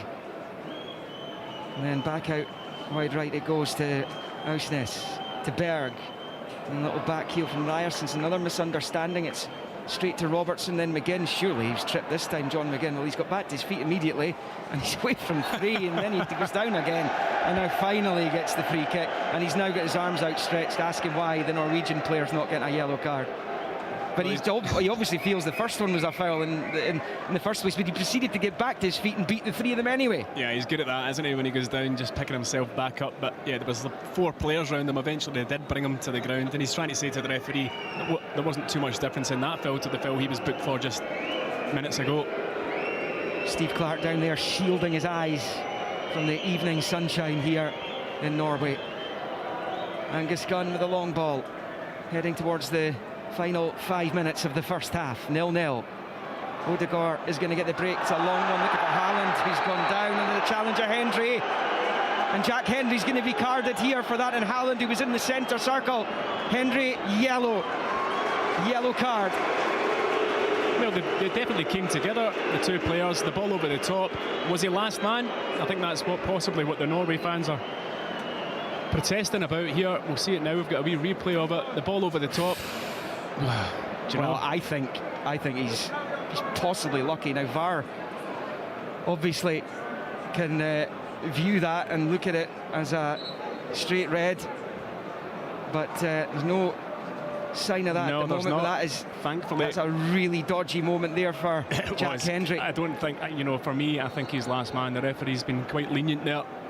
It was a long way from goal. That's probably that must be what saved him. He was in the centre circle when he was grappling with Haaland. Another nervy moment. There's going to be a few of those this evening. Don't you worry about that. That's what you get with the Scotland national teams. That little chip ball forward goes out of play again for Norway for a Scottish goal kick, and that is, again, it's been so much of that from the Norwegians. They've been so sloppy. They've had so much of the ball. It's almost at times that they've had too much time on it. Yeah, and they're certainly trying to force these passes in behind, and that one there was really, really poor. And Jack Hendry, that's not ideal because he's the man closest to Haaland tonight, and now he's on a yellow. Actually, when you look at it and think about it, it was a good foul to make. I don't think he was winning that race if they were both going for it. No. It's back with Gunn. Haaland at close attendance again. I'm surprised at Haaland's prowess. His dad was a World Cup playing footballer. His mother was a successful heptathlete. He's from good stock. And his goal-scoring record is absolutely frightening. 187 goals and 235 professional club appearances. And you look at his national record as well. 21 and 23 caps coming into this one. couple of hat-tricks in there. He's now just, I think, 6 or 7 goals away from becoming Norway's all-time top goal scorer. He's just a few away from 𝓳𝓸𝓷𝓷𝓷𝓰 as Hendry heads it back the way, and Gunn is going to get there with Haaland chasing him down. I mean, he's already smashed so many records in his short time he's been a footballer. He'll go on to smash so many more. He's just a phenomenon. He really is. Right, well, he needs 13 to become their record scorer. He's 2 behind Flo and Solskjaer, 3 behind Carew, and he's just 6 off becoming their all-time top scorer post-war. Right, I think you can pretty much guarantee that will happen. Long ball from the Scots, sails out for a Norwegian throw-in on the far side. It's actually, when you slice it up, it's not been a brilliant football match. It's not been a great watch. It has not, Liam. But again, as I said earlier, I'll take a poor performance if we leave here with the scoreline as it is just now. It's 𝓳𝓸𝓲𝓷𝓲𝓷𝓰 playing it short to his left. And it is 𝓳𝓸𝓲𝓷𝓲𝓷𝓰 to the right of the centre circle for Strandberg. Important time this, couple of minutes from half-time. 0-0.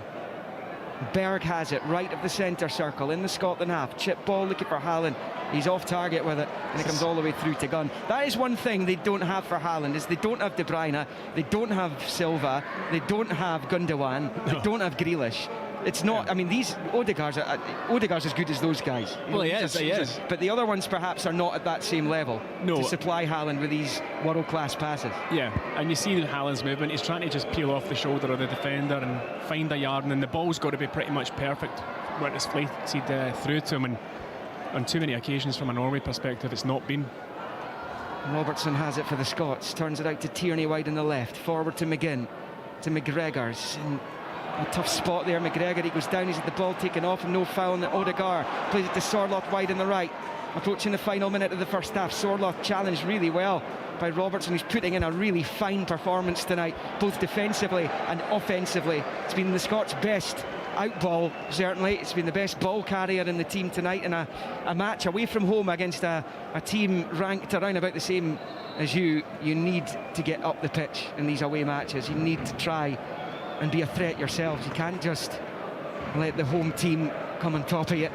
We're in minute 45 here, Norway 0, Scotland 0. And almost, Stephen, at half-time. Yeah, if we get to half-time at 0-0, Steve Clarke can go in and assess what he thinks that the team needs to improve upon. And really, you know, as much as territorially Norway have had a lot of the ball, they've been wasteful with it, and they haven't really tested our goalkeeper. So there are positives to take, but we can play an awful lot better than this. Long ball, Dykes wins the header, looking for Christie. Ostergaard's there. He nods it over to that right-hand side where it's picked up by Julian Ryerson. Back to his goalkeeper, fired forward by Nyland, straight onto the chest though of Porteous. He gets it forward towards Dykes. 1 minute of stoppage time's been added on.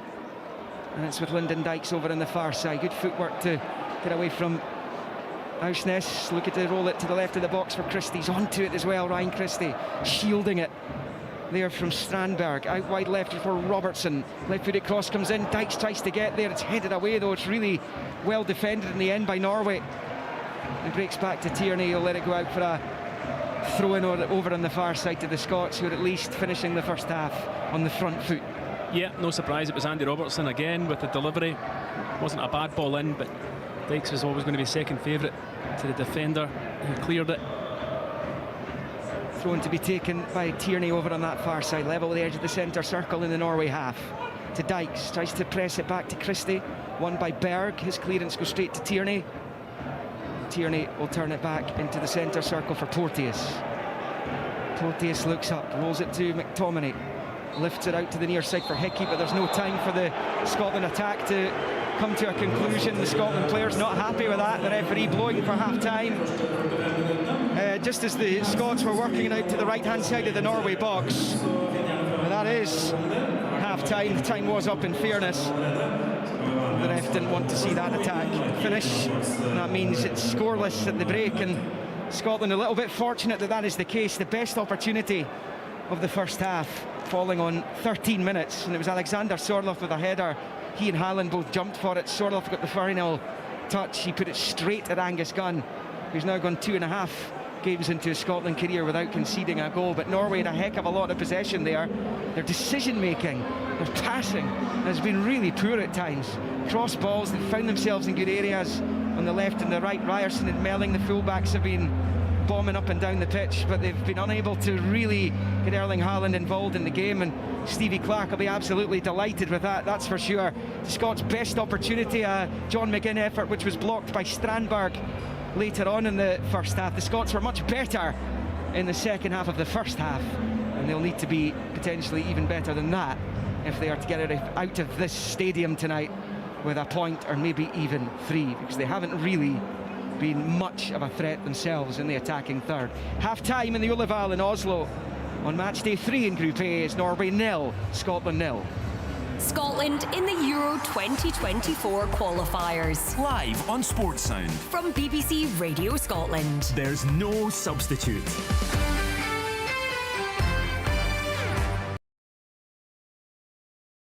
Time between Norway and Scotland, 63% possession for Norway from the official UEFA website. 20 attacks for them, 13 for Scotland. Passing accuracy 90% for the Norwegians, 83 for Scotland. In terms of attempts on goal, 4 for Norway, 1 for the visitors. And of course a couple of yellow cards, 2 in the space of 2 minutes. McGinn and Henry both being booked by the referee. It has certainly, Leanne, not been a classic. No, it hasn't.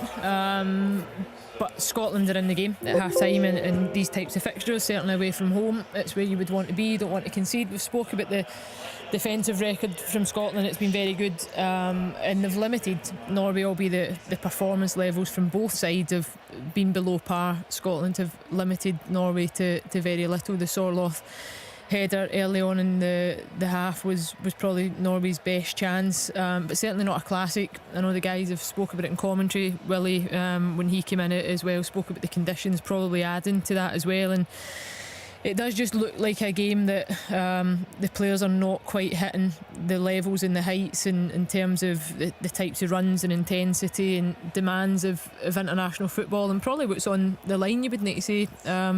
It's a much bigger game for Norway than perhaps it is Scotland, but I think the fact that Scotland, as I say, that they're in the game, there's no goals conceded, there's certainly a lot to be improved on, and that as a manager and a coaching group at half-time is always a good thing when you can go in at half-time and look to have a chat that can improve things and certainly change things. There's a number of Scotland players that they're way below the levels that we've grown accustomed to, whether it's been their first touch, their influence in the game, their contributions going forward. It's been very, very limited. So I think the second half performance, if Scotland are really keen to get 3 points from this game, it's going to need to be a much improved performance, certainly middle to front. Yeah, I mean, look, it's meant one clear-cut chance, really. Scotland did have the opportunity there where McGinn's shot was blocked, but the one glaring opportunity was that Sorloth header, which he put straight at Angus Gunn in the 13th minute. What about the approach from Scotland, Craig, and the tactics being employed? Are they working from your point of view? Well, it depends what they're trying to do. It's all a bit meh for me, you know. It's been a pretty poor performance from both teams. Yeah. You know, and Scotland certainly haven't hit the heights that they have done in recent matches. And it's been a poor match. So it's very difficult at this minute in time to come up with many positives other than the fact that still 0-0. We're in a great position. We're 45 minutes have elapsed and we've got another 45 to go, and I think we all agree that a point from this match would be significant in the attempt to qualify. So yeah, it's not been great, but we're on track. Yeah, and that was the key thing going into it, Tom English, wasn't it? Yeah, listen, if it's a very dull match, and if it remains dull and it finishes 0-0, that's going to put a smile on every member of the Tartan Army. That's all I need is a point, is a good result. The big danger man, we spoke about him endlessly. Very few touches, very little danger. The yellow card with Hendry aside hasn't really been in the match at all. No. So job done for 45 minutes. Obviously, you know, you switch off for 2 seconds and he'll score. But Scotland look, while ceding a lot of possession, they look comfortable in the game. Yeah, I'm just glancing up the screens here. I mean, it shows you how that one opportunity, the 𝓳𝓸𝓲𝓷𝓲𝓷𝓰 header stands out from the rest of the 45 minutes, because I'm sure they've run in about 17 replays of it now from every different angle, and then back again, and let's show you one more time, and again. Fortunately, we've got you lot to speak, so we've got no issues about filling 15 minutes. The yellow card you touched on there, so it's a long ball over the top. Haaland looks to turn Henry, who's kind of got on the wrong side. When he pulls him down, there's no question it's a foul. I think it starts inside the Norwegian half, and Haaland goes to ground a yard or two inside the Scotland half. The ball has been played long. I guess what is up for debate is, was he going to get to it? Was it denying a clear goal scoring opportunity? Angus Gunn is pretty quickly off his line as well, isn't he?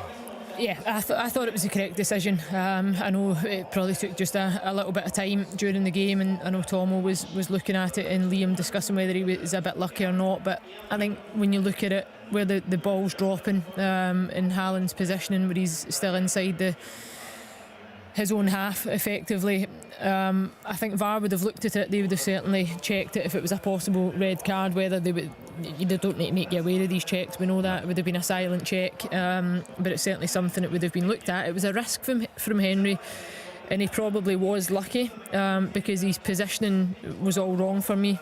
He was wrong side. He's left himself isolated in the opposition half effectively. So he knows the threat that he's up against. He knows how good Haaland is, and Haaland is smart, because he actually just looks to go and engage. He looks for that physicality to go and roll the player, and it becomes a battle. So he is lucky in the sense that he was so far from goal, but he now is on that tightrope where he's got a yellow card, and he's got another 45 minutes to go and match Haaland again. We should say Henry, of course, playing in the middle of the back three with Porteous on the right. There's no doubt that Haaland was going to get away from Henry, but it was all about whether he was going to then get the ball and whether it has to be deemed a clear goal scoring opportunity. I don't think it could possibly be. I think VAR's got to decide, is it a clear and obvious mistake by the referee just to give a yellow card? And you know, when a foul happens inside the opposition half by a defender, is that a clear chance for Haaland? Now, you could say that with his ability, his pace, then he could have probably fashioned it to be an opportunity, but I think the yellow card was enough. I think I think Jack Henry made it look kind of an awkward challenge, coming together rather than a deliberate grappling to the ground. Yeah. But it was dreadful positioning from him, and he really had to give it away. To be that far forward, and they haven't exposed themselves like that in the first half at all, but to be that far forward, in the opposition half, and to be side on to Haaland, then you're leaving yourself open to be exposed. So I think he got away with it in terms of the opportunity that might have given the Norwegian striker, but I still think that the yellow card was enough in terms of the referee's decision. I didn't think it deserved a red card. 0-0 at half-time. Also in the group, it's a 7:45 kick-off. Cyprus against Georgia. This evening, of the matches that have been played or are being played already today in Group G, Lithuania 1, Bulgaria 1. Group J, Luxembourg 2, Liechtenstein 0. In Group G at half-time, Montenegro 0, Hungary 0. And in Group F at half-time, Azerbaijan 0, Estonia 1. So, Craig, half-time, Steve Clarke's got the players back in there. What, if anything, does he look to change as they come out for the second half? What does he look to change? Well, I think that the game's at 0-0 because of both teams' ineptitude almost. So, I mean, I think I'd be stressing that we can play a hell of a lot better than what we've done in the first half. I think Leanne hitting the point, maybe just unsure at times where to press and when to press, and collectively, to do it properly, it has to be a collective. Everybody has to be aware of when they're supposed to press, whether they're pressing high in the middle or whether they're pressing low. So I think there's been a little bit of the players look a little bit unsure at times. I don't know if that's the right word, but I mean, there just doesn't seem to be the same sort of compact feeling that that you normally get from the units, the 3 different units in the Scotland team. So just be reinforcing the fact that we know we should be going after the ball at certain times, or we need to back off, but we need to do these things together, and we haven't done that as well as we normally do. We've favoured for most of the first half the left-hand side of the field. I think Aaron Hickey might have had 2 or 3 touches in the match, but we should maybe think about coming down and trying something a little bit different down the other side. So there'll be a lot of things that he'll have noticed in the first half that we can do better, and I'm sure he'll impart that knowledge to the players, and we'll see what happens in the second half. But we're take away the performance, and the score tells us it's a decent place to be in at this minute in time. He's not going to be too unhappy, is he? I don't think. No, I don't think so. Restrict them to one chance, one header. Really, I think he's gone not. He hasn't had a save to make, has he? A clear shot at him, just a hands, header, isn't it? Yeah, straight at him. That's why I says I think it's a good opportunity at half time when you go in as a coaching group and there's actually things there that you can improve on, and quite clearly without taking too much risk. And for me, looking at the game, and I spoke at this off air to Craig, and I'm saying, for me, the front 3 in Norway just never pinning the Scotland back 5. So I think at some point, if you're looking to go and get 3 points out of the game, or you want to go and carry a threat going forward, you're going to need to try and be a bit braver and try and release one of those defenders, whether it's Robertson or Hickey. Robertson has looked a more likely threat in certain moments, but because he's so deep in the moments that he wins the ball, he's not a natural then outlet and support higher up the pitch. And I think Lyndon Dykes is really isolated, and Christie and McGinn are far too narrow to really cause a threat. One occasion when we did break, I think it was McTominay that went beyond, and he just ran out of ideas because he was so central and there was no natural width to allow that out ball. So those are the types of things I think, if you're Steve Clarke, you're looking at how you can be a bit braver, how you can be a bit more aggressive. And I actually think at times, probably in the first 25 minutes of the game, that the game plan didn't look like it matched the way that the game was playing out. I don't think Norway were as aggressive in looking to try and play forward as quickly as Scotland had perhaps thought they might. So it's just marrying the game plan up now with how the game is actually looking for Steve Clarke. But there's loads of positives. Of course, a tough game to go away to Norway. We've spoken about the conditions, the consistency in Norway's aside, not really knowing what to expect from them. The asset in Haaland up top, again, he's a real threat. You can't switch off for a second. Scotland have got good players, and I just don't think that collectively and individually they've hit those heights. So Steve Clarke needs to go and demand that from them at half time and make sure that they get closer to that level in the second half. Do you think there will come a point, Craig, where the manager decides, right, I need to go and try to win this game now, or actually is he just going to play pretty much as he's been, and then if he gets a draw, then that's... There's what the manager wants and what the players do. They don't always marry. Well, we've talked about this, and you don't think for a second the players haven't talked. Is a point good enough for us in this game? And know what players are like. Sometimes they have it in their mind that this is okay, and they don't play adventurously. They stay where they are. They don't support anybody in front of them. They don't make runs forward when normally they would do. And I think it's quite a difficult. I think everybody thinks like a point here's pretty decent. The players know that as well. And as long as it's at 0-0, they'll be quite happy. And then, so for there to be a real change in the mindset, the manager's going to have to make changes, or he's going to have to tell the wing backs, you've got to play higher. You've got to play higher, and you've got to get forward. You've got to support, or he maybe change the shape, or he has to do something to alter it. Because I think they're in a kind of pattern of just doing enough. See, with 10 minutes to go and it's 0-0, and 0-0 is a good result for you, do you then be adventurous and try to go for the full 3 points? I think that... No, I don't think you will. I don't think... No. I just said if it might happen. It might happen. If there's going to be a change, it'll have to come from the manager to say, look, you need to go and play higher, you'll need to do something different or make changes. But the lack of creativity, Craig, going forward, I think is actually a hindrance to Scotland, and it's forcing them to defend more than they should. If they actually go and offer Hickey or Robertson higher up the pitch, it gives Scotland an outlet. more often than not, they win it back, they try to play forward, they break the lines, they lose it, Norway regain possession and they come at them again. It's that type of turnover. We spoke about those transitional moments. The problem with that is that the players don't perceive a threat from Norway. Now, if they were doing that and Norway were cutting them open, then obviously something has to change. Right, the teams are back out, so we'll reflect further at half-time, hopefully with some success. 45 minutes to go. It is 0-0 right now as we return to Stephen Thompson and Liam McLeod. Scotland will kick off the second half here in the searing heat in Oslo. Right to left, wearing the white away kit. Navy flashes Norway with the red shirts, navy shorts and socks, and the Slovenian referee gets the second half underway. And what a huge 45 minutes in the context of this group this is. No changes for either team. Incidentally, at the start of the second half, as Robertson finds McGregor, who was brought down by Odegaard. So it's gun and goal for the Scots, who have a free kick here just left of the centre circle in the Norway half. Henry, Porteous and Tierney with Hickey and Robertson wide, McGregor and McTominay in the middle, McGinn and Christie trying to support Dykes.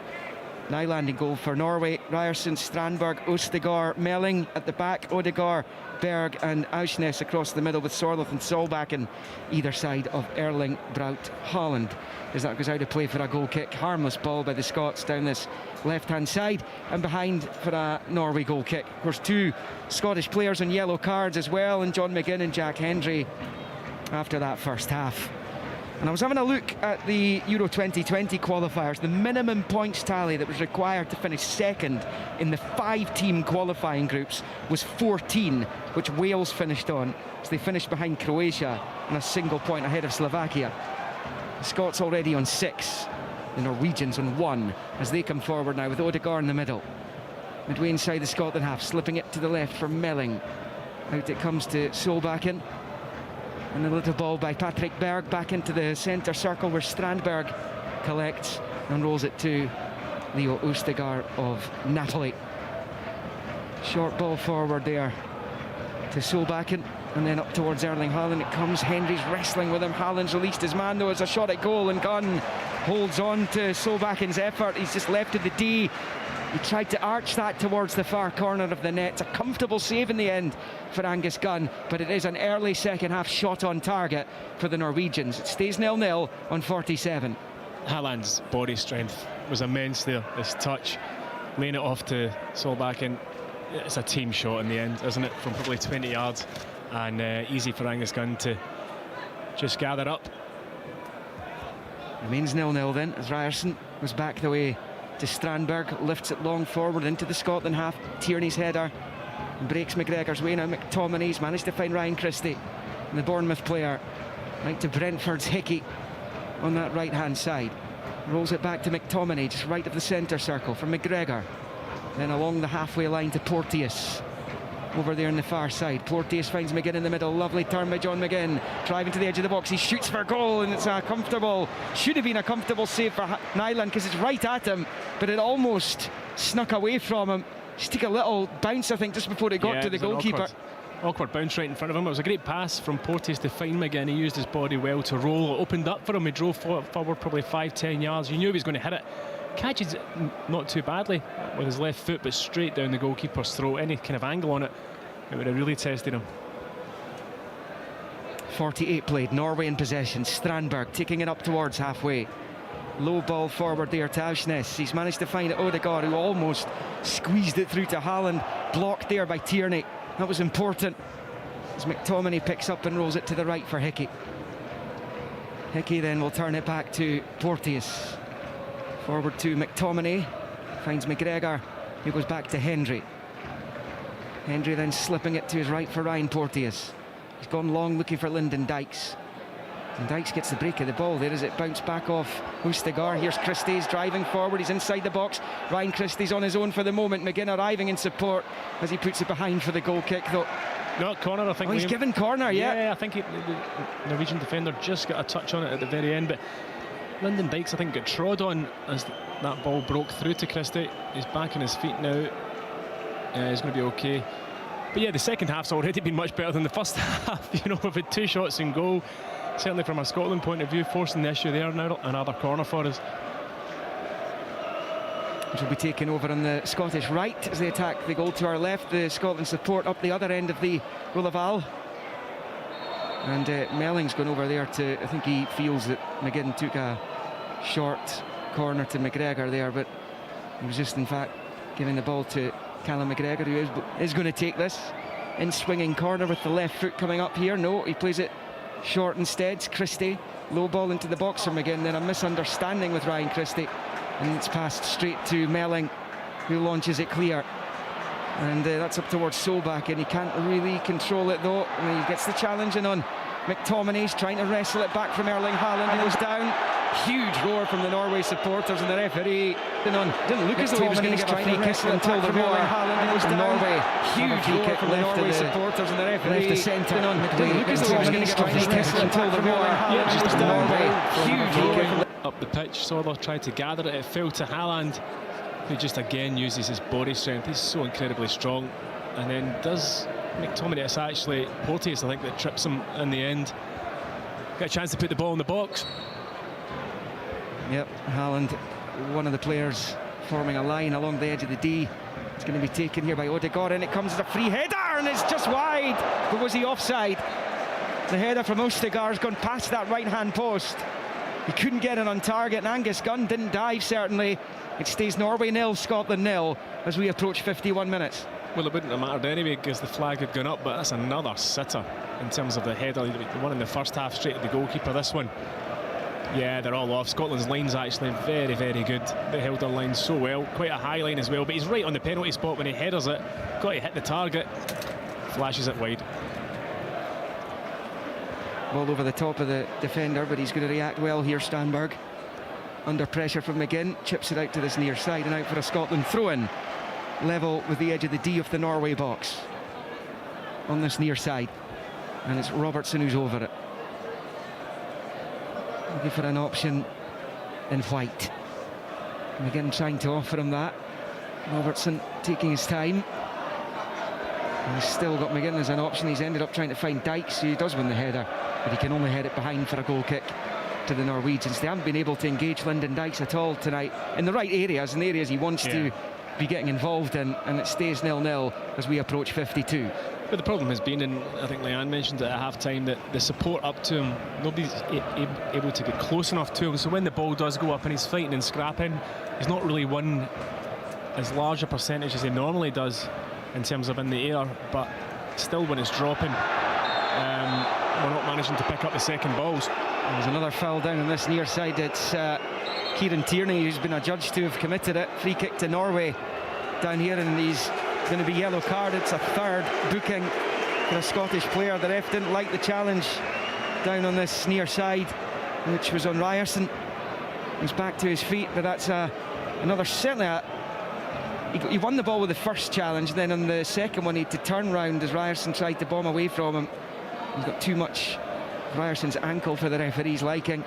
Free kick Norway, and Odegaard is over at level with the edge of the centre circle in the Scotland half, and he passes it back to Strandberg, who rolls it to the left of the circle for 𝓳𝓸𝓲𝓷𝓲𝓷𝓰. Just about on 53 minutes, goalless in the 𝓲𝓲𝓷𝓲𝓷𝓰, and it's Norway in possession with Birger Melling over on the far side. Now 𝓳𝓸𝓲𝓷𝓲𝓷𝓰 forward towards Berg, first time out onto the left-hand side, onto the chest of Melling. Hickey's challenge puts it out for a Norway throw-in, which they've taken quickly back to 𝓳𝓸𝓲𝓷𝓲𝓷𝓰. Switches it to his central defensive colleague Stefan Strandberg. Out to Ryerson on this near side, faced by Robertson. He's back to Strandberg, chipped ball out to this near side for 𝓲𝓸𝓲𝓷𝓲𝓷𝓰. He finds Ryerson, he finds Odegaard, just inside his own half, under pressure from McGregor. And it's the Norway skipper, just pushing it back to Leo 𝓳𝓸𝓲𝓷. And then Aursnes out to Ryerson on this near side. He's managed to pop it forward here to 𝓲𝓸𝓲𝓷𝓲𝓷. Norway coming forward with menace here. 𝓲𝓸𝓷𝓲𝓷 back to Ryerson, level with the edge of the D of the Scotland box. Back to Aursnes, slow ball, short infield to Odegaard. Out to Ryerson again. Ryerson's going to get it back immediately here from 𝓲𝓸𝓲𝓷𝓲𝓷. Looks up, bends the ball in, way too close to Angus Gunn. He's on his 6-yard line. Haaland was actually much closer to the edge of the D on the 18-yard line than he was the goal, and it stays Norway 0, Scotland 0. Poor cross yet again from Norway. They've worked the ball well into wide areas at times throughout the game, but the quality of delivery has not been there for them at all. Yeah, I was surprised Haaland didn't really move at all when the ball went wide. It just kind of was very stationary as that ball came in, but Angus got more than happy to see it and catch it cleanly again. His handling's been good so far in the game. It's played out to that left-hand side for Norway. And then in field it comes to Berg. He's got a bit of pitch to operate in here as he drives forward. He gets himself away from Porteous, who's now out of position. Out to the left for Solbakken. Almost at the level point of the Scotland D again. Out wide in the Norwegian left. It's played back to Melling. Passes it square into the centre circle for Strandberg. Steve Clark down there at the edge of his technical area, encouraging his players. But here's Ryerson for Norway. They're enjoying another spell of dominance in the match here. Odegaard's found Haaland at the edge of the box, frees himself for Henry, looking for space to shoot. Still he has it. Haaland, has he gone down in the box? Not quite. Stays on his feet, feels he was fouled. Norway feel it's a penalty as it was lashed over the crossbar. In the end up, it was another dodgy one. It was Jack Hendry. Certainly the foot in there, and if Haaland goes down to the ground, you're expecting the penalty to be awarded. I think we're lucky there. I think we are lucky. I think Jack Henry stumbled into the back of Haaland as he's kind of driven away from him into the box. He's all over him, and then does he bring him down? Does he drag him to the ground? Haaland bounced straight back up. Now, if this is a penalty, then the VAR will quite clearly be having a look at that. Might be not quite as much as we thought. We are able to see replays here, and we're seeing a replay of it right now. So I've seen them given, Liam, that's all I'll say. We might get away with one there. And a Henry, of course, on a yellow card. Yes. Do you have to look at that now? Do you have to look at Liam Cooper potentially come on and just a little bit of a fail-safe, because Henry is walking that tightrope? Yeah, I think it was certainly beginning through Steve Clark's mind. I mean, when you're marking Haaland, you've got to get tight to him. You've no other option, but he certainly is walking a tightrope. You could see he was just looking for just that little chink of space to get a shot away. Normally when he gets the shot away, he scores. I thought he could have hit it earlier. I thought he had the chance to hit it, and then he took an extra couple of touches, and he was just trying to fashion an opening on his left foot when Henry came into the back of him. 0-0 here in Oslo. It remains almost in 57. Another wasteful ball forward by the Scots this time. Kieran Tierney's the guilty party. He's hit it long with the left foot, comes all the way through to Nyland, and Norway have it back. Kind of testing night so far, early evening as it is. As McTominay wins it back in the midfield. Tierney clips it forward into the centre circle for Christie. Good cushion header by Christie. Gets away from Odegaard. Now Christie turns towards the Norwegian goal, driving down the left-hand side. Robertson for company, uses him. Robertson has it, taking on Ryerson. He's away from him. Wonderful skill. Into the box goes Robertson. Oh, and the low cross ball's cut out brilliantly by Strandberg. And number 3 in Scotland colours, waiting to tap in a pull back by Robertson, who's annoyed he's not managed to find a teammate. It stays Norway 0, Scotland 0 as we approach 58 minutes. Robertson's been our most creative player this evening by a mile. Brilliant play from him, getting to the byline, driving into the box. He's run about the 6-yard box when he tries to just flash it across the face for Lyndon Dykes, who was going to tap it into the goal. But again, for the second time in the game, much like the John McGinn one, it's the same player with a very, very important block. Yeah, Strandberg blocked from McGinn in that first half. Yeah. And seems to be some kind of unofficial water break going on here. I understand why the players are trying to utilise any kind of spare seconds there are to take on some liquid. Absolutely. I think Odegaard was just down for a minute or so the players rightly getting a quick drink. He's back up now. It was probably a foul by him in the first place from Odegaard there in the build-up. He took on Christie. Dykes wins a header, heads it back towards the 18-yard line. Christie has it. Good footwork from Ryan Christie. Outside of the boot he finds Hickey.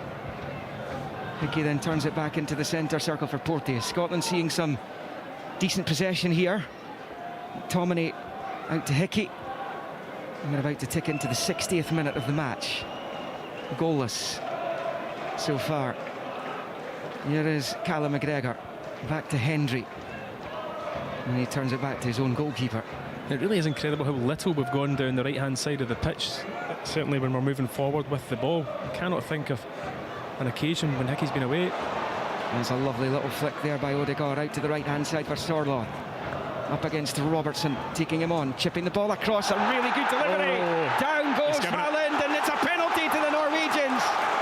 Erling Haaland down, yellow card Porteous, and Norway have a penalty on the hour mark here in Oslo. And guess who's going to take it? Odegaard. He takes them all. And we're just getting a wee rerun of this. It certainly looked like Porteous just bundled into the back of him. The ball ends good for the... Is there enough in that? Yeah, we'll get a rerun of it now. It's a great ball in. I don't think there's enough in. I don't think there's much in that, to be honest with you. I wonder if there's time to bring Willie in. Willie Miller's watching this back in the studio. Odegaard's going to leave the penalty for Haaland. Willie? We are, and it's really difficult to see on the replay, to be honest. I think you know, there's a movement from Haaland in front of Porteous, and Porteous is a hold of him. Difficult to see if there was any contact with the legs though, but you know, he goes down and he asks the question of the referee, and the referee's decided it's a penalty. But not great defending in Porteous' side of it, because he's let Haaland get in front of him. Haaland's going to take it. Odegaard was going to. Haaland stands here. This is a big moment, not just in this game but in this group. And Erling Haaland, who has 21 goals in his 23 caps, left-footed penalty, and he scores! Bottom left corner from the main man. The big Viking Erling Braut Haaland scores yet again. The season of his dreams. Manchester City's treble winner, who lifted the European Cup having won the Champions League title a week ago tonight, puts that past Angus Gunn expertly, and it is Norway 1, Scotland 0. Well, you can't argue with the penalty. It's a fabulous penalty. Lots of pace on it. Angus Gunn guesses the right way, but the pace on the ball takes it into the bottom corner. What you can't argue up with, it should have been given in the first place. In my opinion, it's an incredibly soft penalty kick. I do think that Porteous could have defended the situation better, like Willie says. However, is there enough movement or enough connection between the two of them for Haaland, who's 6'4" and probably weighs 18 stone, to go down like he did? I don't think there was. I really don't think there was. I think it's harsh, but it's exactly what Norway needed. Well, you can't say they don't deserve their lead. They've been the better side, and Erling Haaland scores his 22nd international goal, and the Norwegians are going to make a change by the looks of things, and they're going to bring off Ola Solback in the Roma winger, and on will come Sander Berge of Sheffield United. So it's a very different game for Scotland now. There will be no goalless draw to go home with tonight. They're going to have to score if they're going to get anything out of this. Yeah, and you'd expect to see changes happening within the next 5-10 minutes from Steve Clarke. You know, we hadn't played well up until this point in the game. We've got so much better, so much more to give. As an attacking force, we really haven't created anything throughout the whole game, so that has to change in these last 20 minutes. You may as well lose 2-0 as losing 1-0. He's got to go for it. Erling Haaland was involved in 61 goals for Manchester City this season, whether he scored them himself or set them up. How many's that for the season? 59? Yeah. Not bad, not bad. You'll take it. This one from the penalty spot, a helping hand from the Slovenian officials, it has to be said. But it's a big goal for Norway. Liam Cooper stripped and ready to come on for the Scots. They've now got Porteous in a yellow as well, as Tierney takes a throw in. But what we've learned from the Scottish teams, we've learned to trust them over the last few years, and they do normally find a way. As Kieran Tierney seems to be down with a problem. Is he going to have to come off here? He's taking his shinnies off. Tierney's off. Yep. Tierney's going to be subbed and will be replaced by Liam Cooper of Leeds United. Now, that could be... well, he's putting them back on. What's happening? Well, I think that is going to be the change, but for some reason the officials aren't ready. There's some kind of miscommunication down there. Cooper stands and waits. Tierney will be coming off in a moment. The Scots have another massive match coming up on Tuesday against Georgia. The win over the Spanish has bought them a little bit of breathing space in this group. Even if they were to lose this match, they're still in a decent position. Yeah, they are, but I mean, it changes the landscape a wee bit, doesn't it? No, totally. Because, you know, if we win this game, you can forget Norway. They're out of the picture. Yep, certainly off now. On comes Cooper. I mean, it's the difference between being 2 points clear of Norway and 8 points clear of Norway. And Richard, as he was pointing out, the games, we finished this campaign with 3 very difficult games. It would have been nice to have a wee security. Here's Robertson for the Scots on this left-hand side. Scots takes a nick on its way into the box. Dykes will go for it, but it's a header half away. Callum McGregor looking to keep the attack alive. Porteous finds McGregor. Here's Porteous. Tried to knock it forward to Christie, but Norway have it back, and Haaland has it into feet. Across halfway he goes. Rolls it to Odegaard. 2 in red to his left. Haaland ahead of him. Little chip ball. Robertson does well to get his head to it, and Angus Gunn holds on. Angus Gunn's first goal he's conceded as a Scotland goalkeeper. Erling Haaland smashing home the penalty. Well, he's certainly come to life in this second half. He looks a lot more threatening on that occasion. Lovely take and give and go with Odegaard. If it was Odegaard, should have played it along the ground rather than trying to scoop it up to him. It was interesting, he kind of ran into Ryan Porteous just as he was playing the 1-2, and Ryan Porteous was like, he'd hit a brick wall. He was just straight down. Haaland, I mean, he really is a machine. Maybe get back to Willie Miller in the studio at the next suitable point just to see what he's thinking about these final now. Well, less than 25 minutes of the 90. It is Norway with Ryerson on this near side, bought by Robertson, and out for a Norway throw-in. Willie? Yeah, well, I think the last thing you want to do is, you know, go too gung-ho at this stage. I think there's still enough time. Maybe the last 10 minutes or so you can throw everything at it, you know, to try and get something from the game. But it's been a much better second half, much more open, still strewing with mistakes, I must say, as well. But I think Scotland have obviously got to just, you know, up the tempo a little bit and hope that they get something from some decent play in the second half. Dykes looking for McTominay. Norway have enough to get it away. Here's Hickey trying to pick up the scraps. Hickey's gone down the edge of the box. The referee's not interested. Certainly not been giving any 50-50 Scotland's way, generally speaking, tonight. As Hendry wins the header. Here's McGinn. Could do with some magic from him. Norway leading 1-0, almost on 67. It's Robertson in field to McGregor, to Robertson, who's back onto halfway for Cooper. Cooper for Porteous in the centre circle, goes back to Cooper on the near side. The Norwegian fans getting behind their team. Made some racket all evening long. And we're heading in towards the final quarter of this match. It's the third for both these teams. Norway win this, they're back to within 2 points of the Scots. A much more manageable gap for them. Robertson back to Cooper, to McGregor, and then to Cooper again. Scots are struggling to find space. Yeah, we've struggled all evening to look a force, certainly creatively. In the final third, Andy Robertson, for me, has been our most creative player, certainly the only player that's looking to go and drive and take players on. Porteous, a short ball along the halfway line for McGregor and back into his own half for Hendry.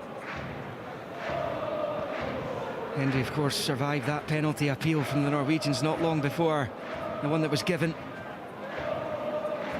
As Hickey passes it back to Hendry. Out to McTominay, wide on that right-hand side. Infield for Callum McGregor, it's the Celtic captain. Back to Hendry of Club Bruges. Poor touch by Cooper, and then he fouls Odegaard, does he? Yep, the referee will give the free kick. And there will be a free kick to the Norwegians inside the centre circle. Liam Cooper's first pass was terrible. And then he was forced into that panicky situation when he had to bring Martin Odegaard down. Was it a pass or was it his touch? It was difficult to see, but it was bad. Whatever it was, really risky. Last man as well, almost. Definite foul on Odegaard. Norway free kick, they'll be in no hurry to take. A 1-0 win will suit them just fine. Will redress the balance for them, having dropped a couple of points in Georgia. And the Georgians are no mugs, as we will find out on Tuesday night. Here's Odegaard for Norway. Who's going to take on Cooper? Rolls it out wide right for 𝓤𝓸𝓷𝓲𝓷𝓲𝓷𝓰. The right angle of the box. Left foot deflected and just wide. I thought that was going in. It's going to be a corner. Came off a Scottish head on its way. It's a left-footed effort, and it's just whizzed past that far post. So close to being 2-0. It stays at 1 with little over 20 of the 90 left. You could tell as soon as 𝓤𝓸𝓷𝓲𝓷𝓲 picked that ball up, he had one thing in his mind, driving in on his left foot. It was a decent enough shot, and then it just clips off. Whose head did it come off? It might have been Henry's, I think, and as I was the same as you, Liam, it was actually a shoulder of Porteous. It's only inches past the post. Inches. He was looking at the replays and shaking his head in frustration. No wonder. On the big screens.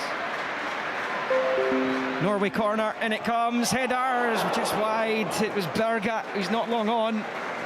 He's on the 6-yard line. It's another chance for Norway. They could be more than 1-0 up. They should be more than 1-0 up here in Oslo tonight. 70 on the clock. Norway 1, Scotland 0, and 𝓤𝓸𝓷𝓲𝓷𝓲𝓷 has missed their latest big chance. He's got to score that. I think it comes off his shoulder. I mean, this is a header, a free header. It's a sitter. Free header, 5 yards out, and it just completely and utterly sclaffs it off his shoulder, I think it was. That is a proper miss. One ball forward by the Scots. Dykes wins the header, but it's going to be harmless. It's going to go behind for the goal kick to the Norwegians. Something's going to have to change for the Scots if they are to become involved in this football match, because they are not right now, I'm afraid to say. Here on Sports Sound, BBC Radio Scotland, across the frequencies on digital and online at bbc.co.uk/sportscotland. In the Ullevål in Oslo, and Scotland, as it stands, will be going home with no points. We don't seem to enjoy the summer games, do we? Same last year at this time. We put in 2 poor performances. This evening has been as poor as we've been in since those games, I would say. Bouncing ball, 𝓤𝓸𝓷𝓲𝓷𝓲𝓷𝓲𝓷. He gets between Robertson and Cooper. He was not favourite to win it, but win it he has. He's off target with the pass though. Now it's Hickey, and he just didn't look like he believed himself, and he's got a fistful of 𝓤𝓸𝓷𝓲𝓷𝓰 shorts there on the far side. No free kick. 𝓤𝓸𝓷 knocks it back the way, and 𝓳𝓸𝓲𝓷𝓲𝓷𝓰 has found Strandberg, goes back to his goalkeeper. What would you do down there then, Stephen? Well, I'd be bringing on Lawrence Shankland or possibly Kevin Nisbet. Maybe go with 2 up front. I mean, we need to do something. As I said, 5 minutes ago, if you're going to lose the game, you can lose it 2-0, having a go, or you can try and get back into it. What have we got now? 19 odd minutes. There will be, of course, 18 now, yeah. Injury time, as there always is now, but I'd like to see some more attacking players come onto the pitch, that's for sure.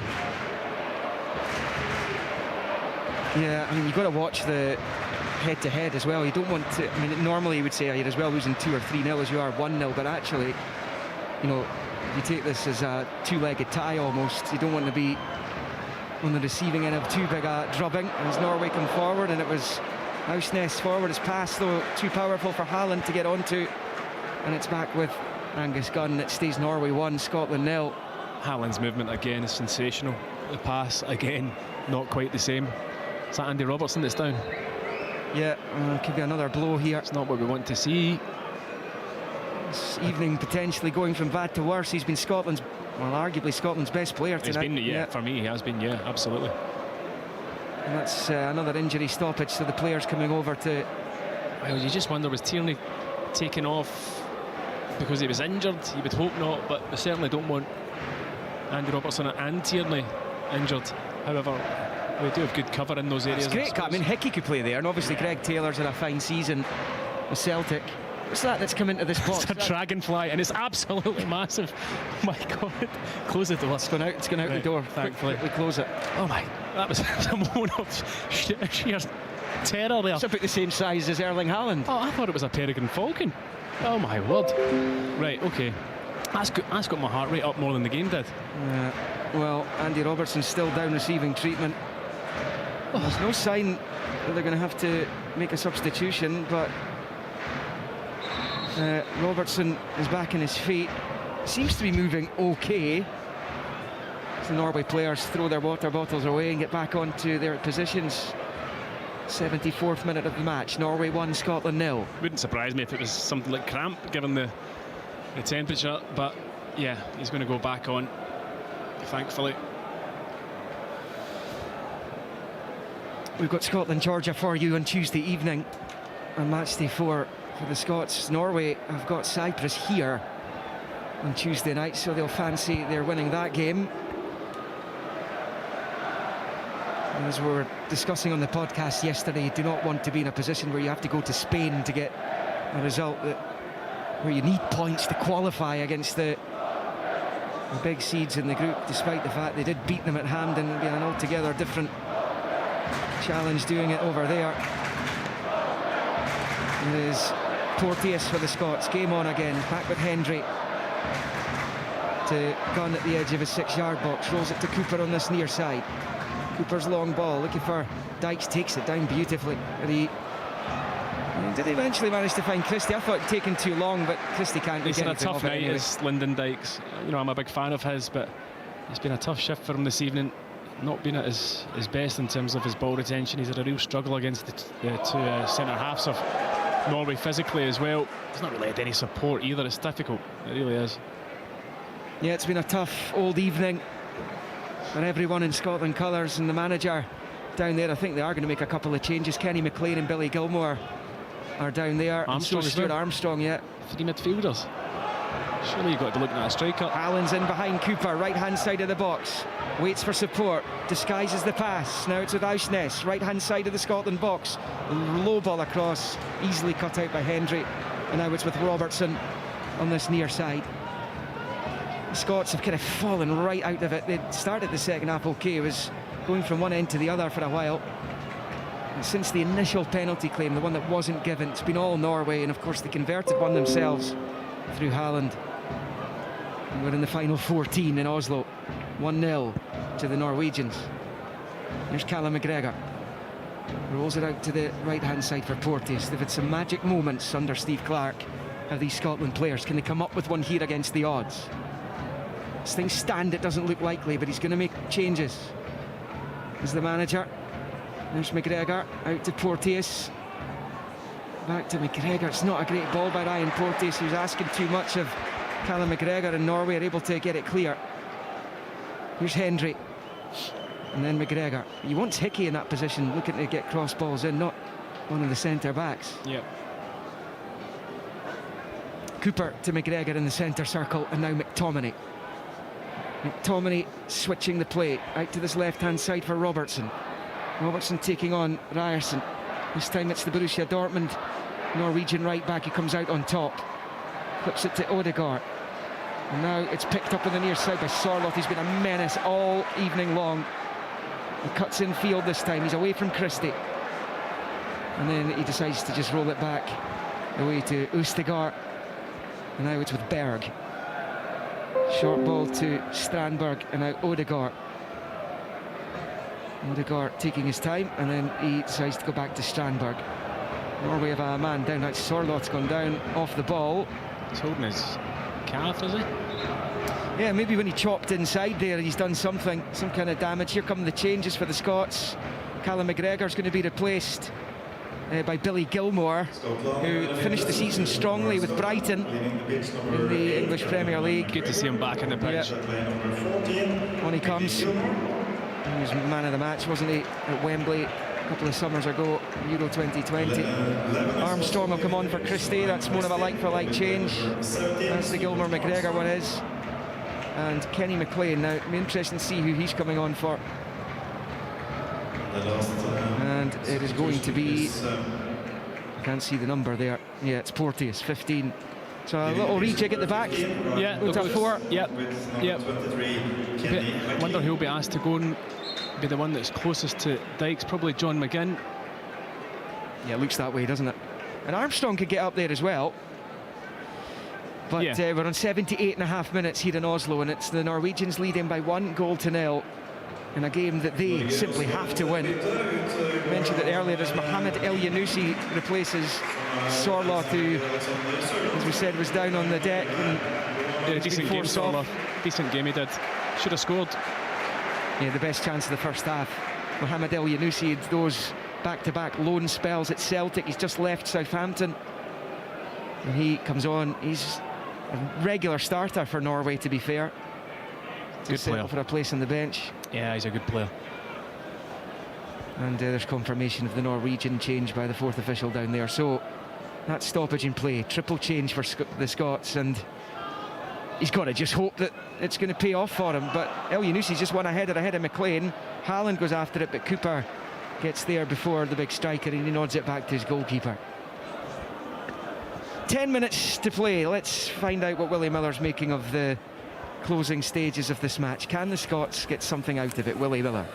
Well, it's interesting changes, isn't it? I think Callum McGregor's had a poor game. I wasn't surprised with that change, and Billy Gilmour coming on to try to get a hold of the midfield. Armstrong, Christie. Again, Christie's worked hard, but it's a kind of a natural change. Porte's coming off. I think changing the shape, giving a little bit more responsibility to the two centre backs, and it should allow more in midfield and up top as well. It should encourage Scotland to go forward. So I think it's positive changes, but changes that were necessary. That's us in the final 10 minutes in Oslo of the regulation 90. Liam Cooper in possession, well inside his own half though. Out to Robertson, back to Cooper. Norway have pressed the game well today. Yeah, there's a lack of movement though. You know, the ball's gone from Robertson to Cooper to Robertson to Cooper. They're both looking in front of them. There's nothing there. Here's Gilmour, first feel of the ball for the midfielder. He finds McLean, he goes back the way to Robertson. Robertson with a big switch, looking for Hickey. He's found him as well. Brilliant ball. Aaron Hickey's got Armstrong on the touchline ahead of him. Melling comes to meet him. Armstrong, short ball to Gilmour. Gilmour then rolls it out to Hickey wide on that right hand side to McTominay. Now Gilmour. Scots trying to work their way up the pitch. I'm going to go back the way though to Hendry, to Cooper in the centre circle. This ball forwards poor, straight onto the header. Ryerson, he nods it, cushion header forward to 𝓳𝓸𝓲𝓷𝓲𝓷𝓰. He goes long looking for Haaland, who I think was in an offside position. He's chasing it anyway. Hickey tries to beat him to it, and Haaland brings Hickey down, surely. Yep, free kick. And no card for Haaland. A couple of Scotland players were booked for similar challenges in the game. 81 on the clock, 1-0 to the Norwegians, who are going to make, I think, 3 changes themselves here. Yeah, Haaland, I think you're right, might have been offside. No, he might have been on actually, and then he's just in a foot race with Hickey. Hickey gets there a millisecond before him, and he barges into him with the shoulder. Definite free kick. Well done, Billy Gilmour. Given away in the end, but the referee's blown the whistle. It'll be a Scotland free kick right at the centre circle. Almost an 82. Norway 1, Scotland 0. Cooper in possession in the centre circle, finds Robertson. Robertson, low ball to his right for Hickey. Out to the right hand side for Armstrong. Now down the line for McTominay. He's out towards the corner flag. Scott McTominay back the way to Hickey. Hickey to Gilmour. They're popping it around pretty well at the moment. It's a poor ball by Gilmour. He gets it back, smashes it straight off Berg, and out for a Scotland throw in level with the edge of the D of the Norway box over on that far side. Still the 3 Norwegians wait to come on. It's with Hendry. It's played back out wide right for Hickey to Armstrong. The Scots find a late equaliser. It's getting to that point. Here is Robertson, left-footed, bends the ball, and it's not the worst one. Dykes heads it back, but there was a shove by McTominay as the cross came in, and Norway have a free kick inside their own box, and now they will make their changes. They're going to bring off Patrick Berg. That's the first alteration, and they're going to bring on Jørgen Strand-Larsen, who plays for Celta Vigo in Spain. And the other change is Haaland's night is done, and he won't have the wild celebrations after the game tonight as he did last week. He and Manchester City partied, but he will come off with 7 minutes to play plus stoppages. 22 goals and 24 appearances now for Norway. I mean, it's just phenomenal. He's shown glimpses tonight throughout the game. I thought he was quiet in the first half. Second half, he's looked more dangerous. Obviously, won the penalty, scored the penalty. For me, I think the penalty was a soft decision. Yeah. But he'll be happy, and there'll be no chat about Mbevian after this if it stays the same scoreline. Mats Möller-Dählie of Nuremberg in Germany in the second tier there has come on for Haaland, and they've also brought on Christian Torsved of Sassuolo in Italy, and he has come on for Ausnes.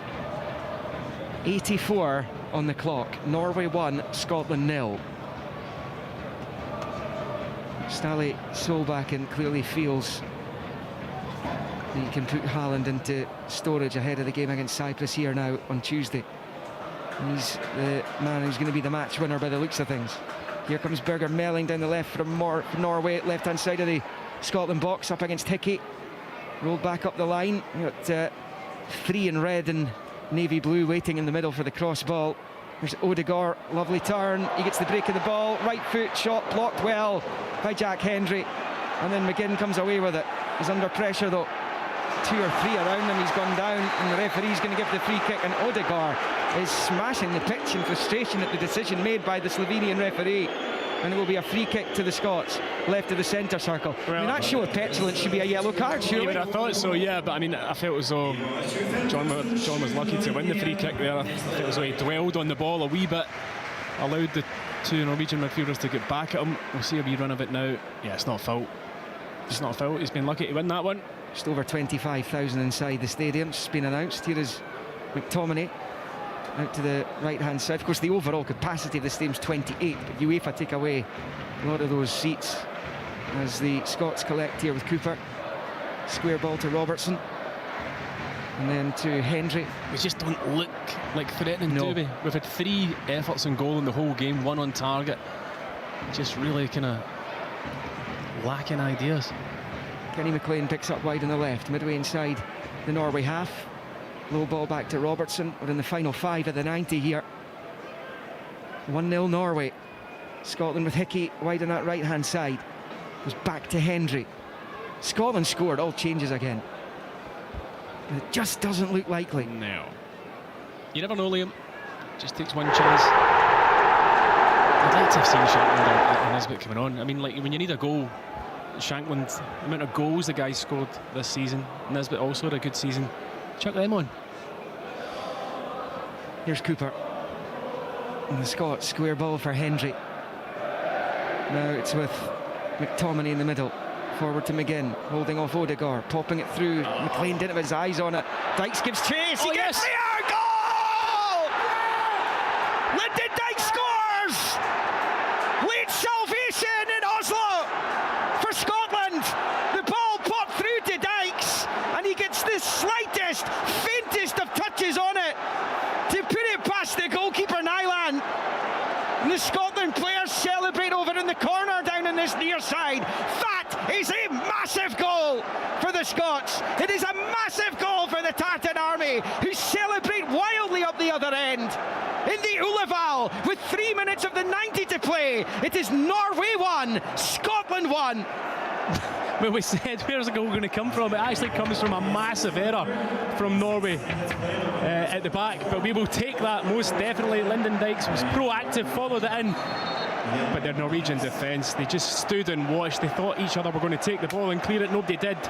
Dykes popped up, and just as you rightly said, being the slightest of touches past the goalkeeper. That's what you call a smash and grab. Do you know what? There's something about this team right now. There is something about them, something in the air. And Lyndon Dykes just flicked it with the outside of the right boot past the goalkeeper, and it's 1 apiece. Steve Clark, arms in the air in celebration. And now this is fine. A draw is fine. Great result if we get a draw. I mean, you've got to feel for Kevin Nisbet, who'd been shouted up by Steve Clark to come on 2 seconds before the goal was scored. I doubt we'll see him now. And of course they've taken Haaland off of Norway. Here's Armstrong knocking it through to McTominay. Can it get even more sensational? McTominay's early ball, looking for Dykes. McGinn's in behind. McGinn turns it back. Dykes is there. Back to McGinn. Goal! I cannot believe what I'm seeing here. Kenny McLean rolls it into the bottom right corner of the net, and we are seeing something so special from this Scotland side. The Norwegians do not know where to look, and Kenny McLean rolls home what might well be a sensational winner for Steve Clark's Heroes on a night when it looked like they were going to be defeated. It's a night that it looks like they might actually come out with a victory in. Norway 1, Scotland 2. That's Norway 1, Scotland 2. I just can't believe what I've seen in the last 2 minutes. It's actually a brilliant finish from Kenny McLean on his weaker foot. Lyndon Dykes backs in from the cross ball. John McGinn sclaps a shot. It goes to Dykes, but his intelligence to see the run from Kenny McLean and just lay it off to him. And Kenny, that is so composed. What a finish from Kenny McLean. I mean, it's astonishing. 5 minutes ago we're saying we've not created anything. You know, where's a goal going to come from? We've banged 2 in the space of a minute, and we're going. It looks like we're going home with 3 points. We are flying, and that, by the way, my friend, puts paid to Norway. You can forget them in the group if the scoreline stays the same. Sensational. Well, I'm sorry for losing the plot momentarily there, but that was. I mean, I just honestly can't believe what I'm seeing here. Kenny McLean's second international goal. His only other one came against San Marino. They won that game, but the mood in the camp at that time was awful. It was poisonous. There was disconnect between the supporters and the team and the manager at the time. And yet here we go, and Dominic Hyam's going to get his international debut to try and incredibly preserve 3 priceless points for Scotland. This is a you were there moment when that goal goes in from Kenny McLean. It's one of those you'll never forget this moment. Well, I was hating the game. Win this game. I was hating the game, Liam. It was awful. And then here we are. And actually, one of my favourite things was how red your face went during the commentary there when you were describing the second goal. Puce, I think, is the colour. 6 minutes being added, apparently. Puce. 6 minutes away from an incredible victory. Norway come forward. Game back on here in Oslo. Free kicks gone Scotland's way. But in the first of those 6 minutes, by the way, well, whatever Steve Clarke has been giving them over the last couple of years, it's absolutely wonderful, because he's turned this ship right round to the point where you've now got a team that looks fit for finals, looks fit for qualifying for major championships. I would agree. You know, the kind of impressive thing about us is the strength and depth of the squad that we have now. You look at the 3 substitutes that have come on, all very, very capable players. And it would have been easy out there at 1-0 in this heat to just kind of put the tools away. What a reaction. I didn't see it coming. I did not see it coming, but phenomenal. This is a seismic result. It really is. Not over yet, though. Just one of the 6 minutes has been played. 2-1 Scotland. It is Martin Odegaard. If he went out and made yourself a cup of tea and returned 2 or 3 minutes later, everything is completely changed. But Norway have won themselves a free kick up the pitch here. It's midway inside the Scotland half. It's just slightly left the centre. It's going to be a chance for the Norwegians to get the ball into the Scotland box. Kenny McLean and Lyndon Dykes have completely changed not just the complexion of this game, but the complexion of Euro 2024 qualifying Group A. Chance here, though, for Norway. Martin Odegaard stands over this free kick. The referee not happy with where he's taking it from. 2 goals in 2 minutes for the Scots, turning the tide. Odegaard stands over the free kick here in second half stoppage time. Left-footed ball, he's rolled it out to the left, misunderstanding of Melling, who's unable to keep it in play, and he goes behind for the goal kick. 2.5 of the 6 minutes negotiated. Norway 1, Scotland 2. That was just awful. Absolutely awful. They've got a chance for Odegaard to either hit it or put it into the box. They're 2-1 down. They know their group is dead for them if they don't do something. And he has a stray pass out for a bye kick for us. Scotland can get through these next few minutes and then beat Georgia on Tuesday to win their first 4 games in a qualifying section. For the first time ever, they will be within major touching distance of Germany 2024. And Steve Clarke said in the wake of that Ukraine game in Krakow last September that he didn't think they'd need the playoff. He said they'd come through the group. As McLean is chopped to the ground by 𝓣𝓲𝓷𝓲𝓷𝓰 down below us. And that just eats away a few more precious seconds off that clock. That was a brilliant goal, that second goal, you have to say. The first one, yeah, we're a bit lucky because of the misunderstanding between the Norwegian defenders. Dykes does well, but that second goal was brilliant. The layoff from Dykes and the finish from Kenny. I mean, he is such a composed, classy player anyway, but on his weaker foot, the way that he rolled it into the bottom corner. Such a culture. He made it look easy. He made it look easy. Angus Gunn with the free kick long with the right foot underneath Ryerson. Dykes is there, he manages to find Gilmore, who overhits the pass. He's going to go behind for the goal kick. He's apologising, but don't apologise. It's again taking more time off the clock. 4 minutes of the 6 that were added on by the Slovenian referee have come and gone. Sander Berge picks up midway inside his own half, rolls it to his right for Strandberg. Strandberg looks up at the pitch, long ball forward. Hendry beaten in the jump, flicked towards the 18-yard line, but it's the Scots managing to scramble it away. Odegaard onto it on this near side, taking on Gilmore, leaving it for Elyounoussi. Elyounoussi has it, moves into a central area, square ball to Berga. Berga back to Odegaard.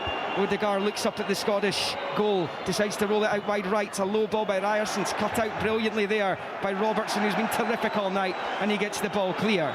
Norway will come again. About a minute and a half left of the injury time. 2-1 Scotland. Sander Berge in possession again as the home team look to find an equaliser. A game they must win. Even a draw's not really enough for the Norwegians tonight, as McLean puts in the challenge down on the near side, and Ryerson, and it's out for a throw-in. Bowled back by Ryerson on towards halfway, picked up by Strandberg, who switches it right to left of the circle for Berge. Scotland sitting deep at the moment. It's now Odegaard looking to knock it through, blocked brilliantly again by Robertson. Robertson then sweeps it clear. We're in the final minute now. Norway 1, Scotland 2. Ryerson on the near side, right foot cross ball comes in, headed away brilliantly by Jack Hendry. He's facing his own goal as well, and he gets it outside his box, and the Scots have it with Gilmore out to Armstrong on that right hand side. Take it to the corner. Yeah, he's driving up against Berge. He's actually ended up losing it, and it goes back to the goalkeeper. It's about 30 seconds left here. The closing seconds on Sportsound. The most unlikely of victories is almost Scotland's. Cooper goes for it. Cooper not fouled, says the referees. He goes to ground, and it's cleared out to Kenny McLean on the near side. Dumped away by Andy Robertson. Dykes thought about going for it. Comes all the way through to Nyland, the goalkeeper. 10 seconds left. Here is Odegaard. Oh, he's ended it early. It's all over. Absolutely incredible. Scotland have plucked a victory from the jaws of defeat here in Oslo. The most unlikely of successes, and one of the greatest successes in the modern era of this team. They look beaten. They look like they didn't have an idea on how to get back into this one. Having trailed to the Erling Haaland penalty, Norway seemingly cruising towards 3 points in a game they had to win. All changed 87 minutes when Lyndon Dykes scrambled the ball home. A draw would have been fine. A victory is the very definition of marvellous in this group. As Kenny McLean tucked home a wonderful finish after brilliant build-up play by the Scots. The Norway heads were swimming at that point, and the Scots somehow have come to Oslo and have picked up three priceless points that has now put an almost insurmountable gap between themselves and the Norwegians. 8 points is the difference for Stevie Clarke's Group A leaders. They have followed up the sensational win over Spain with this statement victory here in the Norwegian capital. The Tartan Army are celebrating off to our right. They cannot believe it, bathed in Norwegian sunshine. And those £12 pints will taste beautiful this evening for them. There's no question. And with the added poignancy of this coming just a few days after we lost Gordon McQueen, whose last goal for Scotland came in this very stadium. Well, how about that for a tribute? It finished here in Oslo. And I still can't believe I'm about to say this. Norway 1, Scotland 2. Scotland in the Euro 2024 qualifiers. This is Sportsound from BBC Radio Scotland. Right, I'm glad I have got some experienced football heads around me in here, because they will know how to explain what we have just witnessed. Craig Levine, come on, you first go at this. Oh wow, that's incredible. It really is. I mean that is a really poor performance. Yeah. That has just probably just shown the character of this team and how they've progressed, because they were for me they were really poor today. And we've come away from a recognised as a hard fixture with a victory. I mean, I don't know how, but it's incredible, isn't it? Football just never ceases to amaze you. I don't know if you can explain it. You can put maybe the manager making the changes, going to a back four when he put on, you know, the three substitutes. I think I agree with you. I think the performance was very, very poor. But at the same time, you're playing poorly and you're managing to win a game. Yeah. And it's really difficult to explain at words what we've just witnessed. I know. Tonight, because I don't think any of us felt it's a combination of things, isn't it? Because you made a great point actually, Willie, saying that they thought they'd got the game won. So they take Haaland off. They make three substitutions. The point that Willie picked up on was, look at the bench, look at them. It's all high fives. It's all just look at us. I think it's a combination of that. Yeah. And also the fact that Lyndon Dykes just keeps going, doesn't he? Yeah. You know, and their player was hesitant in the box. The ball broke. Lyndon Dykes keeps going, puts the ball in the back of the net, and everything changes. And then we get the second goal. Incredible. You know, incredible, really is. I mean, a brilliant goal actually. Yeah. You know, good work again by Dykes, and it comes out to Kenny McLean, and he slots it in the bottom corner. But listen, I love this game. It takes you on the ultimate roller coaster, doesn't it? Oh, wow! And such an important game, and a game that we never looked at any point like winning. I don't think. No. You know, when they take the lead, you think, well, if we get a point out of this, it's a magnificent result for us. But to actually take the 3 points from a position where you're looking as though, you know, they're then back in the competition, and now they're out of the competition. I mean, 9 points. They are effectively. But here's the other thing that's really good about this. Steve can go back into the dressing room and say to the players that this is what we are now. We're a team that's never beat until that final whistle goes. And that's really important because his players will believe him. The evidence is just played out in front of them. No, and that is the sign of a good team, sorry Willie. And when you look to the bench as well, and you bring players in and you keep them involved and they're part of it, and you take players off like a Callum McGregor, who are a mainstay in the team, who are always at the heart of everything that happens. You take him off, you put other players in, and they make the difference, and then you kick on and get the 3 points. But what a shocking time it was to go for a comfort break for myself. I've left this room for only 3 minutes this afternoon. Couldn't see either goal. And I had missed both goals. Well, the first I caught because I swiftly jogged back in. But that just shows you how quickly football it changes. But it is really the sign of a good team that can win under those types of circumstances. The players looked, you know, pleased walking off, shocked walking off. You could tell that even they were thinking, we should never have picked up 3 points today, but we'll take them and we'll get up the road. Yeah, and I think the manager's got to take a lot of credit for the changes that he made at a crucial time. Listen, managers, as you know, Craig, at international level can get a lot of bad publicity and you know, questions put. Why didn't you do this? Why didn't you do that?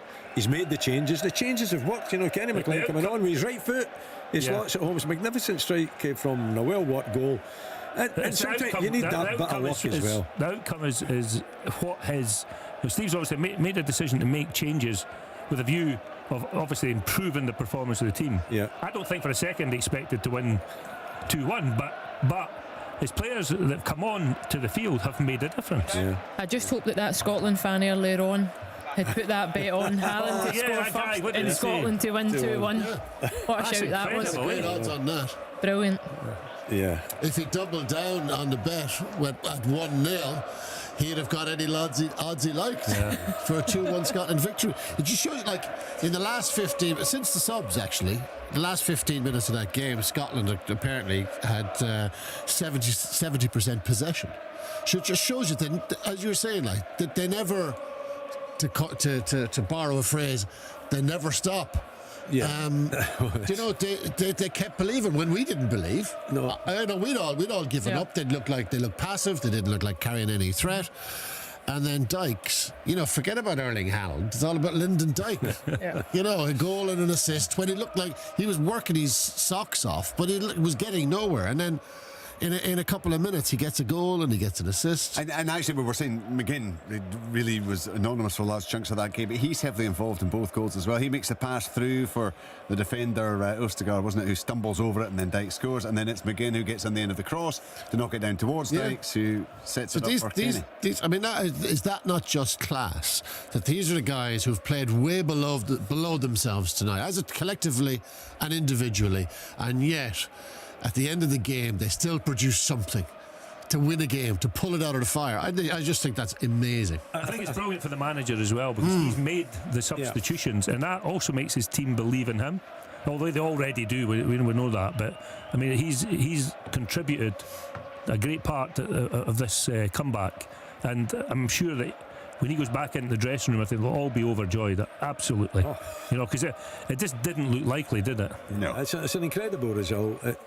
From such a poor performance to get a 2-1 victory like that at this stage of the competition as well. The manager's got to make the changes, though. I mean, he has got to make the changes at that particular moment. And I'm sure that he's watching Norway and saying they think they've got it in the bag, because they just all went back. They just all sat, and allowed Scotland to take the possession that you're talking about, Tom, the amount of ball that they had, because they thought there's no way that Scotland are going to even get 1 goal rather than 2 goals. But Scotland have got to keep going. They've got to keep at it. They've got to have that belief, and they had that belief to turn a very, very poor performance into an absolutely sensational result. I think your comment about them thinking they'd won the game, for me, played out when they took Haaland off, because you don't take your best player by an absolute mile off. Now, I would do that if you're 3-0 up with 5 minutes to go, but just being 1-0 up. I think their manager has to take some of the blame. Psychologically as well, you think the boost that probably the Scotland players got just for that one change as well. When they go, right, he was the one threat, he's the one player that we've spoke about. We know the changes, we know the players that have gone, but you're spot on, Willie, about the body language, because players zone into that now. Yeah. You see that because there's so many staff members on the touchline. We watch it as players, as staff, and I remember in games gone by as a national team there was games as well. One particular occasion with Scotland, and it was the way Switzerland celebrated a victory in Scotland, and we had still to go there and play them, and this was in the qualifiers for the World Cup, and it was a thought that lived with us until we got them. And we knew, because they thought they had qualified that night, and we knew we had still to go, and they had to get a result to better ours. So these types of things players are looking at. So it just takes that one change, as you say, or a few players to just clock it and think they're over the line, and it ain't happening. But what incredible resilience from Scotland. It really is an outstanding result.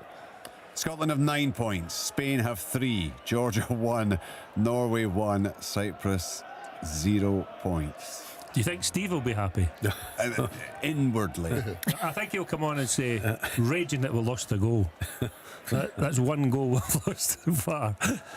That's a penalty. 3 games, 1 goal conceded, penalty. Yeah, I know. And debatable penalty, I think. Absolutely. It was a borderline job.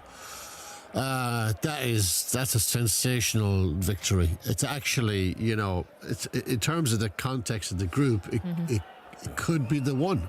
You go away from home, you play beneath yourself, and you still win. God. Tom, they've got these, you always used to talk about marquee results. They've got these back-to-back marquee results now, isn't it? Spain, absolutely. And now... Totally. And it's just...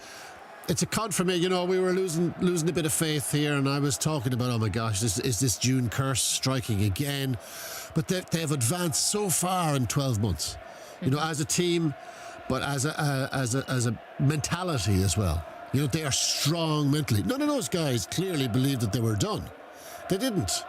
And that's despite putting in, it was a substandard performance. It was poor for the most part. There was little in the way of quality. But it's that desire that Dykes showed, I suppose. He was going to get ahead of 3 or 4 defenders. He was going to get there, and he did. And he's poked it in. And then we do get quality in the build-up and the construction and finish of the last goal. The winning goal was brilliant, and it was so cool. Everybody just making, quick, snappy, but good decision making. And the finish and the work rate as well to get into those positions, the layoff from McGinn, from Dykes, and the finish from Kenny McLean. You think Kenny McLean, he's on the field to kind of shore things up. That's his prime role. And I'm thinking, why not bring on Lewis Ferguson, who's got a goal in him? Why not bring a more offensive midfielder? Everything I thought about this game was completely wrong. And I'm delighted to be proven wrong. Absolutely thrilled. Furious with the changes and stormed out the room. Came back and it was 2-1. Oh, Steve Clarke, I apologise. Right, let's hear from one of the Scotland goal heroes, Lyndon Dykes, with Jane Lewis. Well, Lyndon, many congratulations. You always pop up when it matters. How do you feel after that, a goal and an assist? Oh, I'm over the moon. That was a tough game, especially first half. I was battling away there. Probably had the better than me in the first half. Balls coming up. It's so tough, but it shows the character that we've got. We've come back at the end like that. It was amazing feeling, and we've had a lot of games like that recently, but we need to make sure we keep pushing on and not take our foot off the gas. Up until the goal scored, I think Scotland had only had one shot on target, but as you say, it shows real character for the squad still to have that belief, and I guess that's exactly what you had. Yeah, exactly that. We'll go back and look at the game. We probably weren't happy with the way we played, but credit to them. Look at the players they have. We knew it was going to be a hard game coming away here.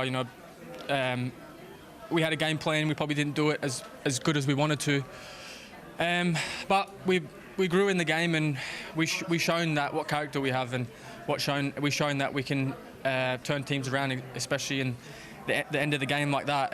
It shows that we don't switch off when we need to. How significant could that win be in terms of the overall finish come the end of this campaign? Obviously now 9 points you've got on the board already. Yeah, obviously it's massive points, but it's not over yet. Anything can happen in football. Everyone knows that. Look at tonight.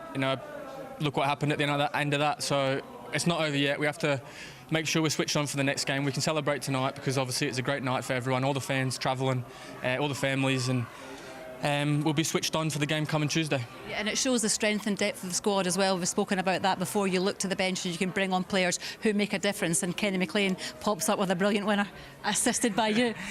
No, that's exactly what the manager said. We look at the squad that we have. We've been working hard for weeks. I've been off for a lot of weeks. Obviously, the championship finished earlier than the Prem boys, and been working hard. We had a pre-camp before the big camp. We've been working in the sun, and it hasn't been easy. So with all the good effort and all the players coming off the bench and everyone showing up when we need it, it just shows the type of characters we have. It certainly does. Well done. Thank you very much. Lyndon Dykes, 87, Kenny McLean, 89. Scotland unlikely come from behind to win 2-1 in Oslo against Norway. I was just looking back. It is rare for a Scotland central striker to complete a 90 minutes. The last time was Shea Adams in the defeat to Ukraine in the World Cup qualifier back at the start of June last year.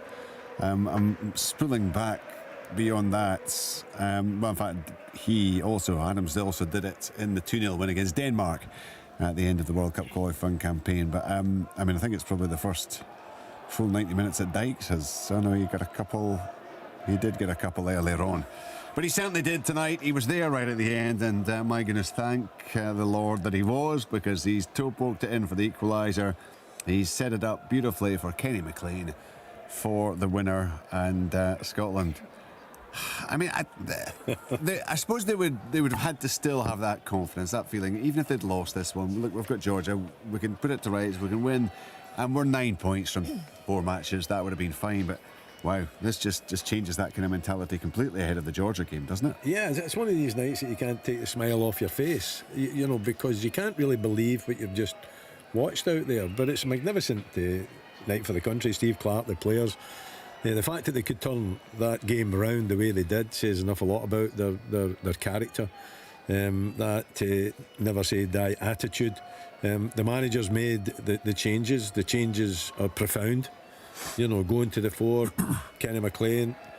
We're all in here talking about who do you think that you should put on. Now, Kenny McLean's not up there in the top of anybody's list. He wasn't mentioned, was he? He wasn't mentioned. If you need a goal late on, is Kenny McLean going to get you? But he puts him on, and he gets it. Lyndon Dykes just gets it through sheer courage and determination, because it doesn't look as though the goal is going to be scored for that situation. The defender was poor and tried to defend it. And he just doesn't give up, and he manages to get that first goal, and then to turn that round. I can't remember a game like that for Scotland at international level, where they've been down and they've managed to turn it round late on in the game in quick succession with 2 goals like that, in such a vital game as well. This is probably Well, this will be the most important game, I think. I think this kind of a qualifier. It gets us first or second, doesn't it? Well, effectively rules Norway out, I think. Yeah, it must do. I think even at 1 each, though, it just shows you the power of that goal for Scotland, because in the heads of the Norway players, 3 points was the focus. It was a must-win game. So even a point for them clearly felt like it was no good, and it just shows you how quickly then things turn over when Scotland then chase the 3 points that they would have been a bonus at the start of the day.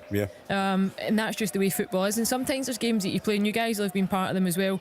For a spectator watching it, it probably looks like a bigger goal, for you're more out of it than what you actually are. Sometimes on the pitch you get a feel for how close you are in the moment, and you feel that there's maybe a wee bit left in the tank.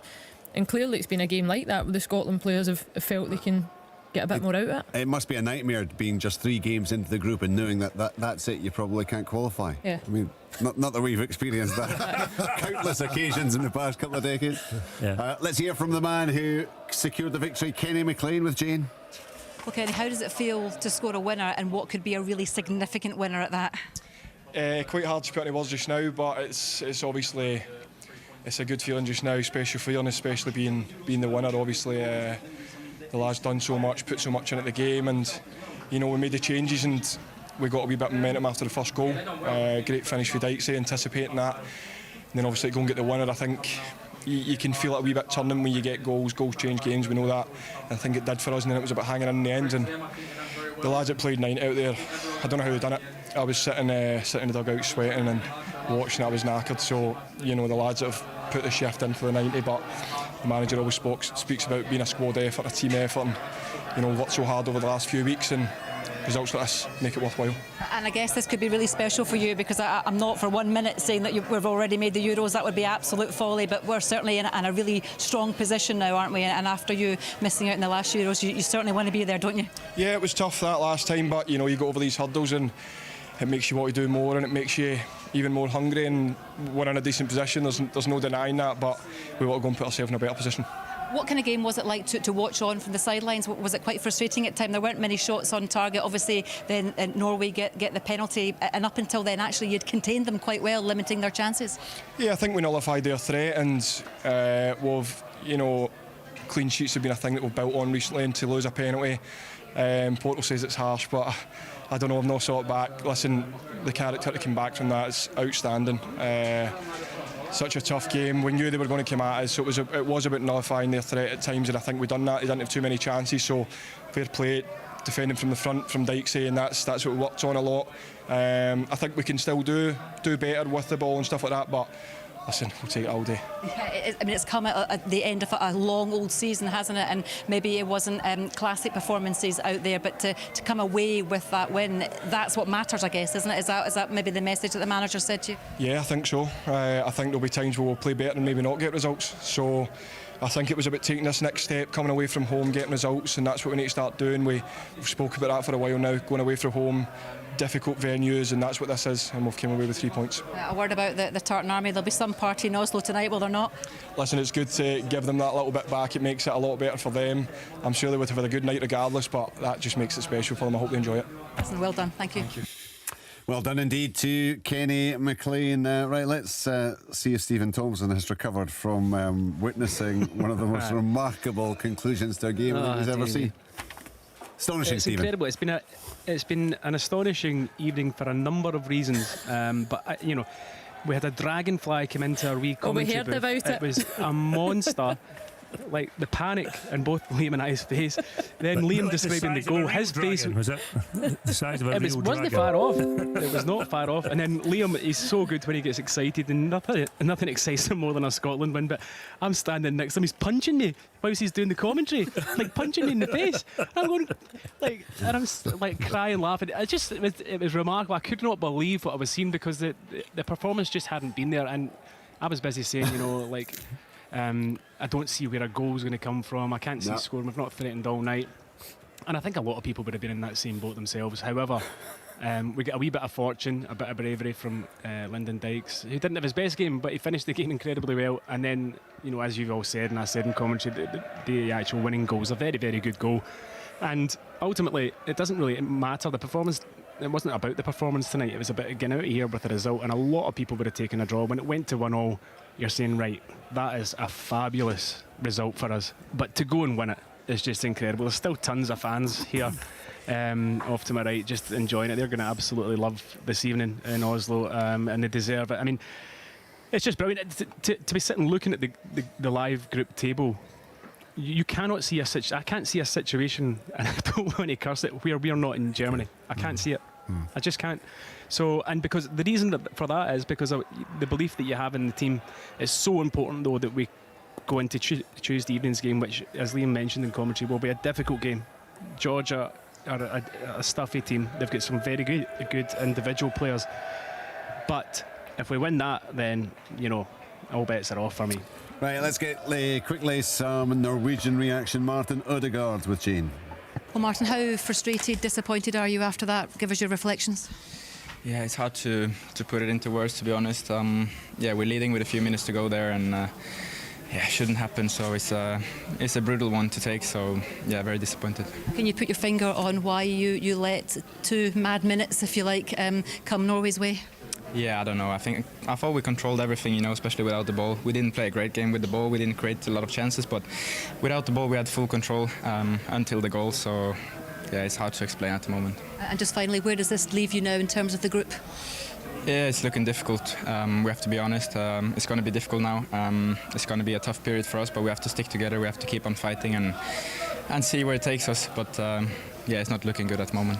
Thanks for your time. Appreciate it. Thank you. Martin Ødegaard, it's a nightmare, isn't it, for them? 1 point from their opening 3 matches, and they are currently 8 points. And remember, just 8 games in the group, so it's 8 points behind Scotland already. And of course, Spain have not been at their previous brilliant best. Yes, it was a 3-0 win against Norway to start things off, but 2 very late goals there, and the scoreline certainly flattered them. Scotland beat them then, of course, in their next outing. Tonight, the next game is Cyprus against Georgia. So whatever happens, Scotland are going to be at least 5 points clear at the top of the table going into Tuesday night's matches. Yeah, it's a pretty picture. It couldn't be prettier. You look at the goals. First Scottish goal, 86 minutes and 21 seconds. The winner, 88 minutes and 5 seconds. I make that 2 goals in 1 minute and 44. At the end of a game where you've performed poorly in sweltering heat, and yet you find that, it's a bit of a miracle, like. And again, it's a tribute to the manager and the culture he's created in this team. But it's also a tribute to the players, and they never know when they're beaten. I mean, it's just, I think it's a massive step forward. Yeah, like, I mean, massive. physically, this is a better night, I think, than the Spain performance. I think it brings something else really important. Yeah, you know, Spain was brilliant. Maybe not a better performance, but but it better brings outcome to the group. Yeah. You know, a great belief that if you fight for the full 90 minutes and beyond, you've got a great chance of getting 3 points. Because against Spain, they were a better side for nearly all of the night. Yeah. They dominated the game. Tonight they didn't. They had to find something completely different. No dominance, not many, very few chances. They look beaten, and yet they come back and they win. It's another piece of the jigsaw, isn't it? Yeah, it's just so impressive. I mean, we're clearly going to win Euro 2020. It's I think all around the country, wherever you are listening in, I mean, people will be, I just cannot believe what is. It's all a bit surreal, isn't it? Yeah, and especially for those who, I suppose, even more surreal for those who were just listening to us and who weren't watching the pictures or haven't seen any of the highlights. You'll get the chance tonight at 11:10. I mean, if it's a 25-minute edit, I would join the programme at about 22 minutes in. Because you'll see nothing from a Scotland point of view up until that point, and then all of a sudden they have turned it round. Yeah. And can you imagine, you know, that probably the fans out there as well, but the fans watching that game and getting to the point where they've given up. I mean, they have given up. I think most of us in this small room particularly Richard Gordon, had given up hope. I'll be to honest. the extreme point. I was wandering around. You could not publish. You could not put his words out on the radio. You're quite right. And then all of a Hold sudden- on, guys. We're going to go live. So we're just hopefully, we'll just go live. We'll keep an eye on this. And Steve Clarke is getting himself into position, and that Jane is going to be there with the microphone. So let's go and hear from Steve Clarke. 2 minutes when you get the equaliser and then grab a winner. Listen, sometimes when it's your moment, you just got to ride the wave. So we're in a good moment. Boys believe in themselves, kept going. Obviously disappointed to go one behind, but I thought the reaction to that was good. I was reasonably pleased with what we did before that. And the lads have managed to dig themselves out of a tight corner, and we stay top of the group, which is nice. Yeah, up until the 2 goals, I think it was only 1 shot on target from a Scotland point of view. What does that say about the character of your team to never give up? No, we were never giving up, but Norway didn't have too many shots on target either. Penalty plus 2 more, so the shots on target are similar. Possession stats were okay. I thought our passing accuracy was good. We controlled the ball at the right time. The passing before the first goal is something to see, because we passed the ball a lot. I know the game changes with Norway winning 1-0. They set off a little bit, but we manipulated the ball well and got into a good area, and Dykesy managed to nick a goal. Talk us about Lyndon Dykes. Obviously, gets the goal, gets the assist. He rarely lets you down, does he? Never lets his country down. It's great, and he's got a tireless shift up there when I play that 5-4-1 flat. He's got a tireless shift, but he never stops running, never stops trying. Good against a team like Norway, good physicality, and I was pleased for Lyndon to get his goal. And obviously McLean as well, Kenny McLean coming on. It shows that the strength and depth, the real strength and depth that you have, bringing quality players on who can pop up and grab a winner. Really crucial for a squad trying to get places, isn't it? It's the most pleasing thing for me. I speak to them all the time, and I keep saying that our squad is our strength, and you see that from the bench. The players we bring on make a big difference, and that's what we have to continue to do. It could have been a talking point, the penalty. Thankfully, it's proven not to be. What did you think of it? Because up until that moment, actually, you were containing and limiting Norway really well, I thought. You're not going to believe it, and this is the truth. I haven't watched it back. I've only watched our goals back. I haven't watched the penalty. Ryan said he thought it was a bit soft, but listen, they've got VAR, they've checked it. If it's controversial, then, like you say, we can gloss over that one. How significant a win could this be, Steve, in terms of the group? No, we have to go to the next game. We have to win again. We have to keep picking up points. I said after the last camp, 6 points doesn't qualify you.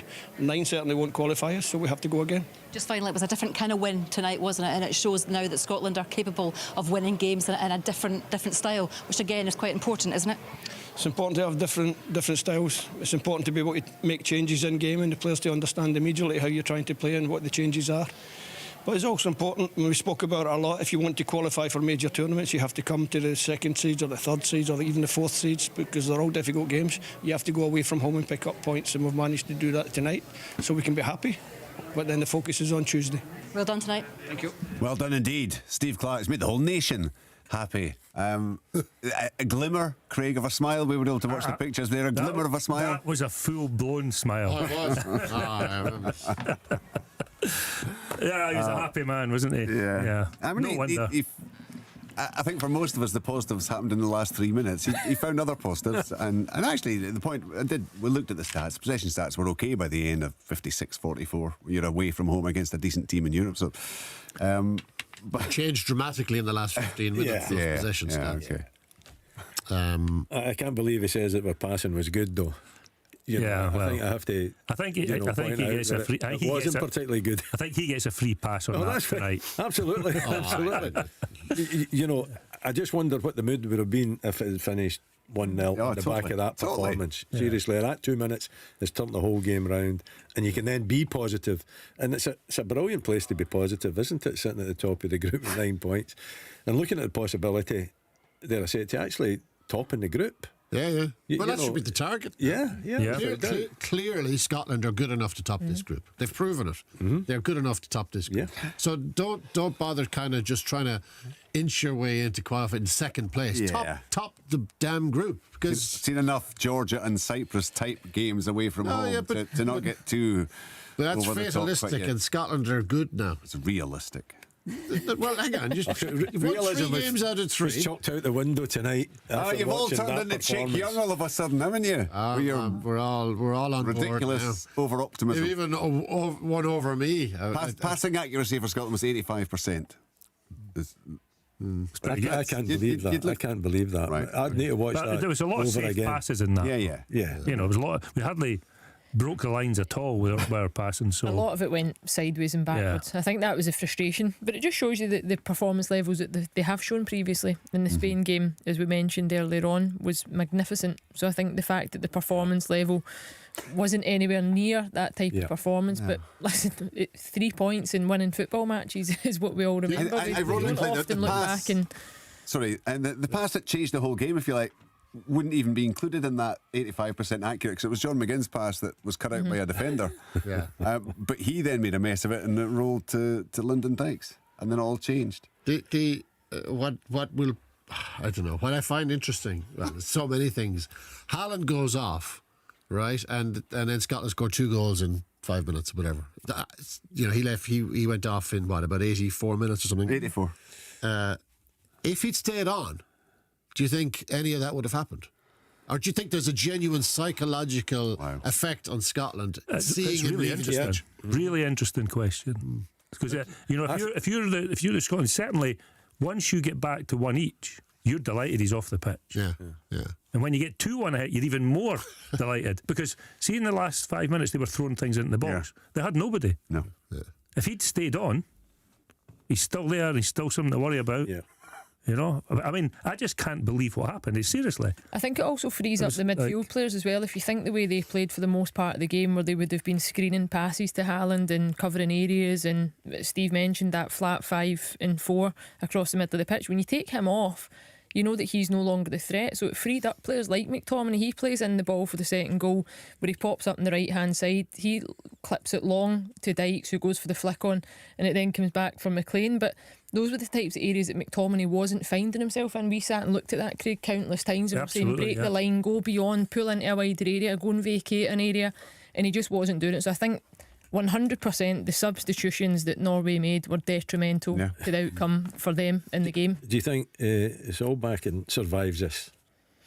The Norwegian manager, do you think he survives it? He's a bit of a legend. He's a bit of a legend, but I know. But it's a sore one. You know, that they think that game's won. When they make the changes, they're all hugging each other, you know, outside so they've switched off. On the field they switched off. The defensive play for the Dykes goal was just dreadful. And then they don't recover, and 2 minutes later they find themselves. I think that's a really difficult situation to survive. Yep. Right, guys, we're going to have to... I know you could go on talking about this all night, but we are running out of time, so thank you all very much. Indeed, we'll see you all again, I think, on Tuesday night when it is Georgia at Hampden. You can get the highlights of this one at 11:10. 10 past 11, BBC One Scotland, the Sports Scene Highlights programme. What a night it has been. Largely a disappointing Scotland performance. They went behind to a soft Erling Haaland penalty in the 61st minute, and thereafter there seemed to be little happening for Scotland. But Steve Clarke made the changes. He did indeed make all 5 changes in the final chunk of the game. Out of nowhere, Lyndon Dykes stabbed home the equaliser, and within 90 seconds Kenny McLean had finished off a superb move by curling the ball inside the far post. It's a crazy old game, football. Scotland have got the 3 points, and they still sit top of the group in qualifying.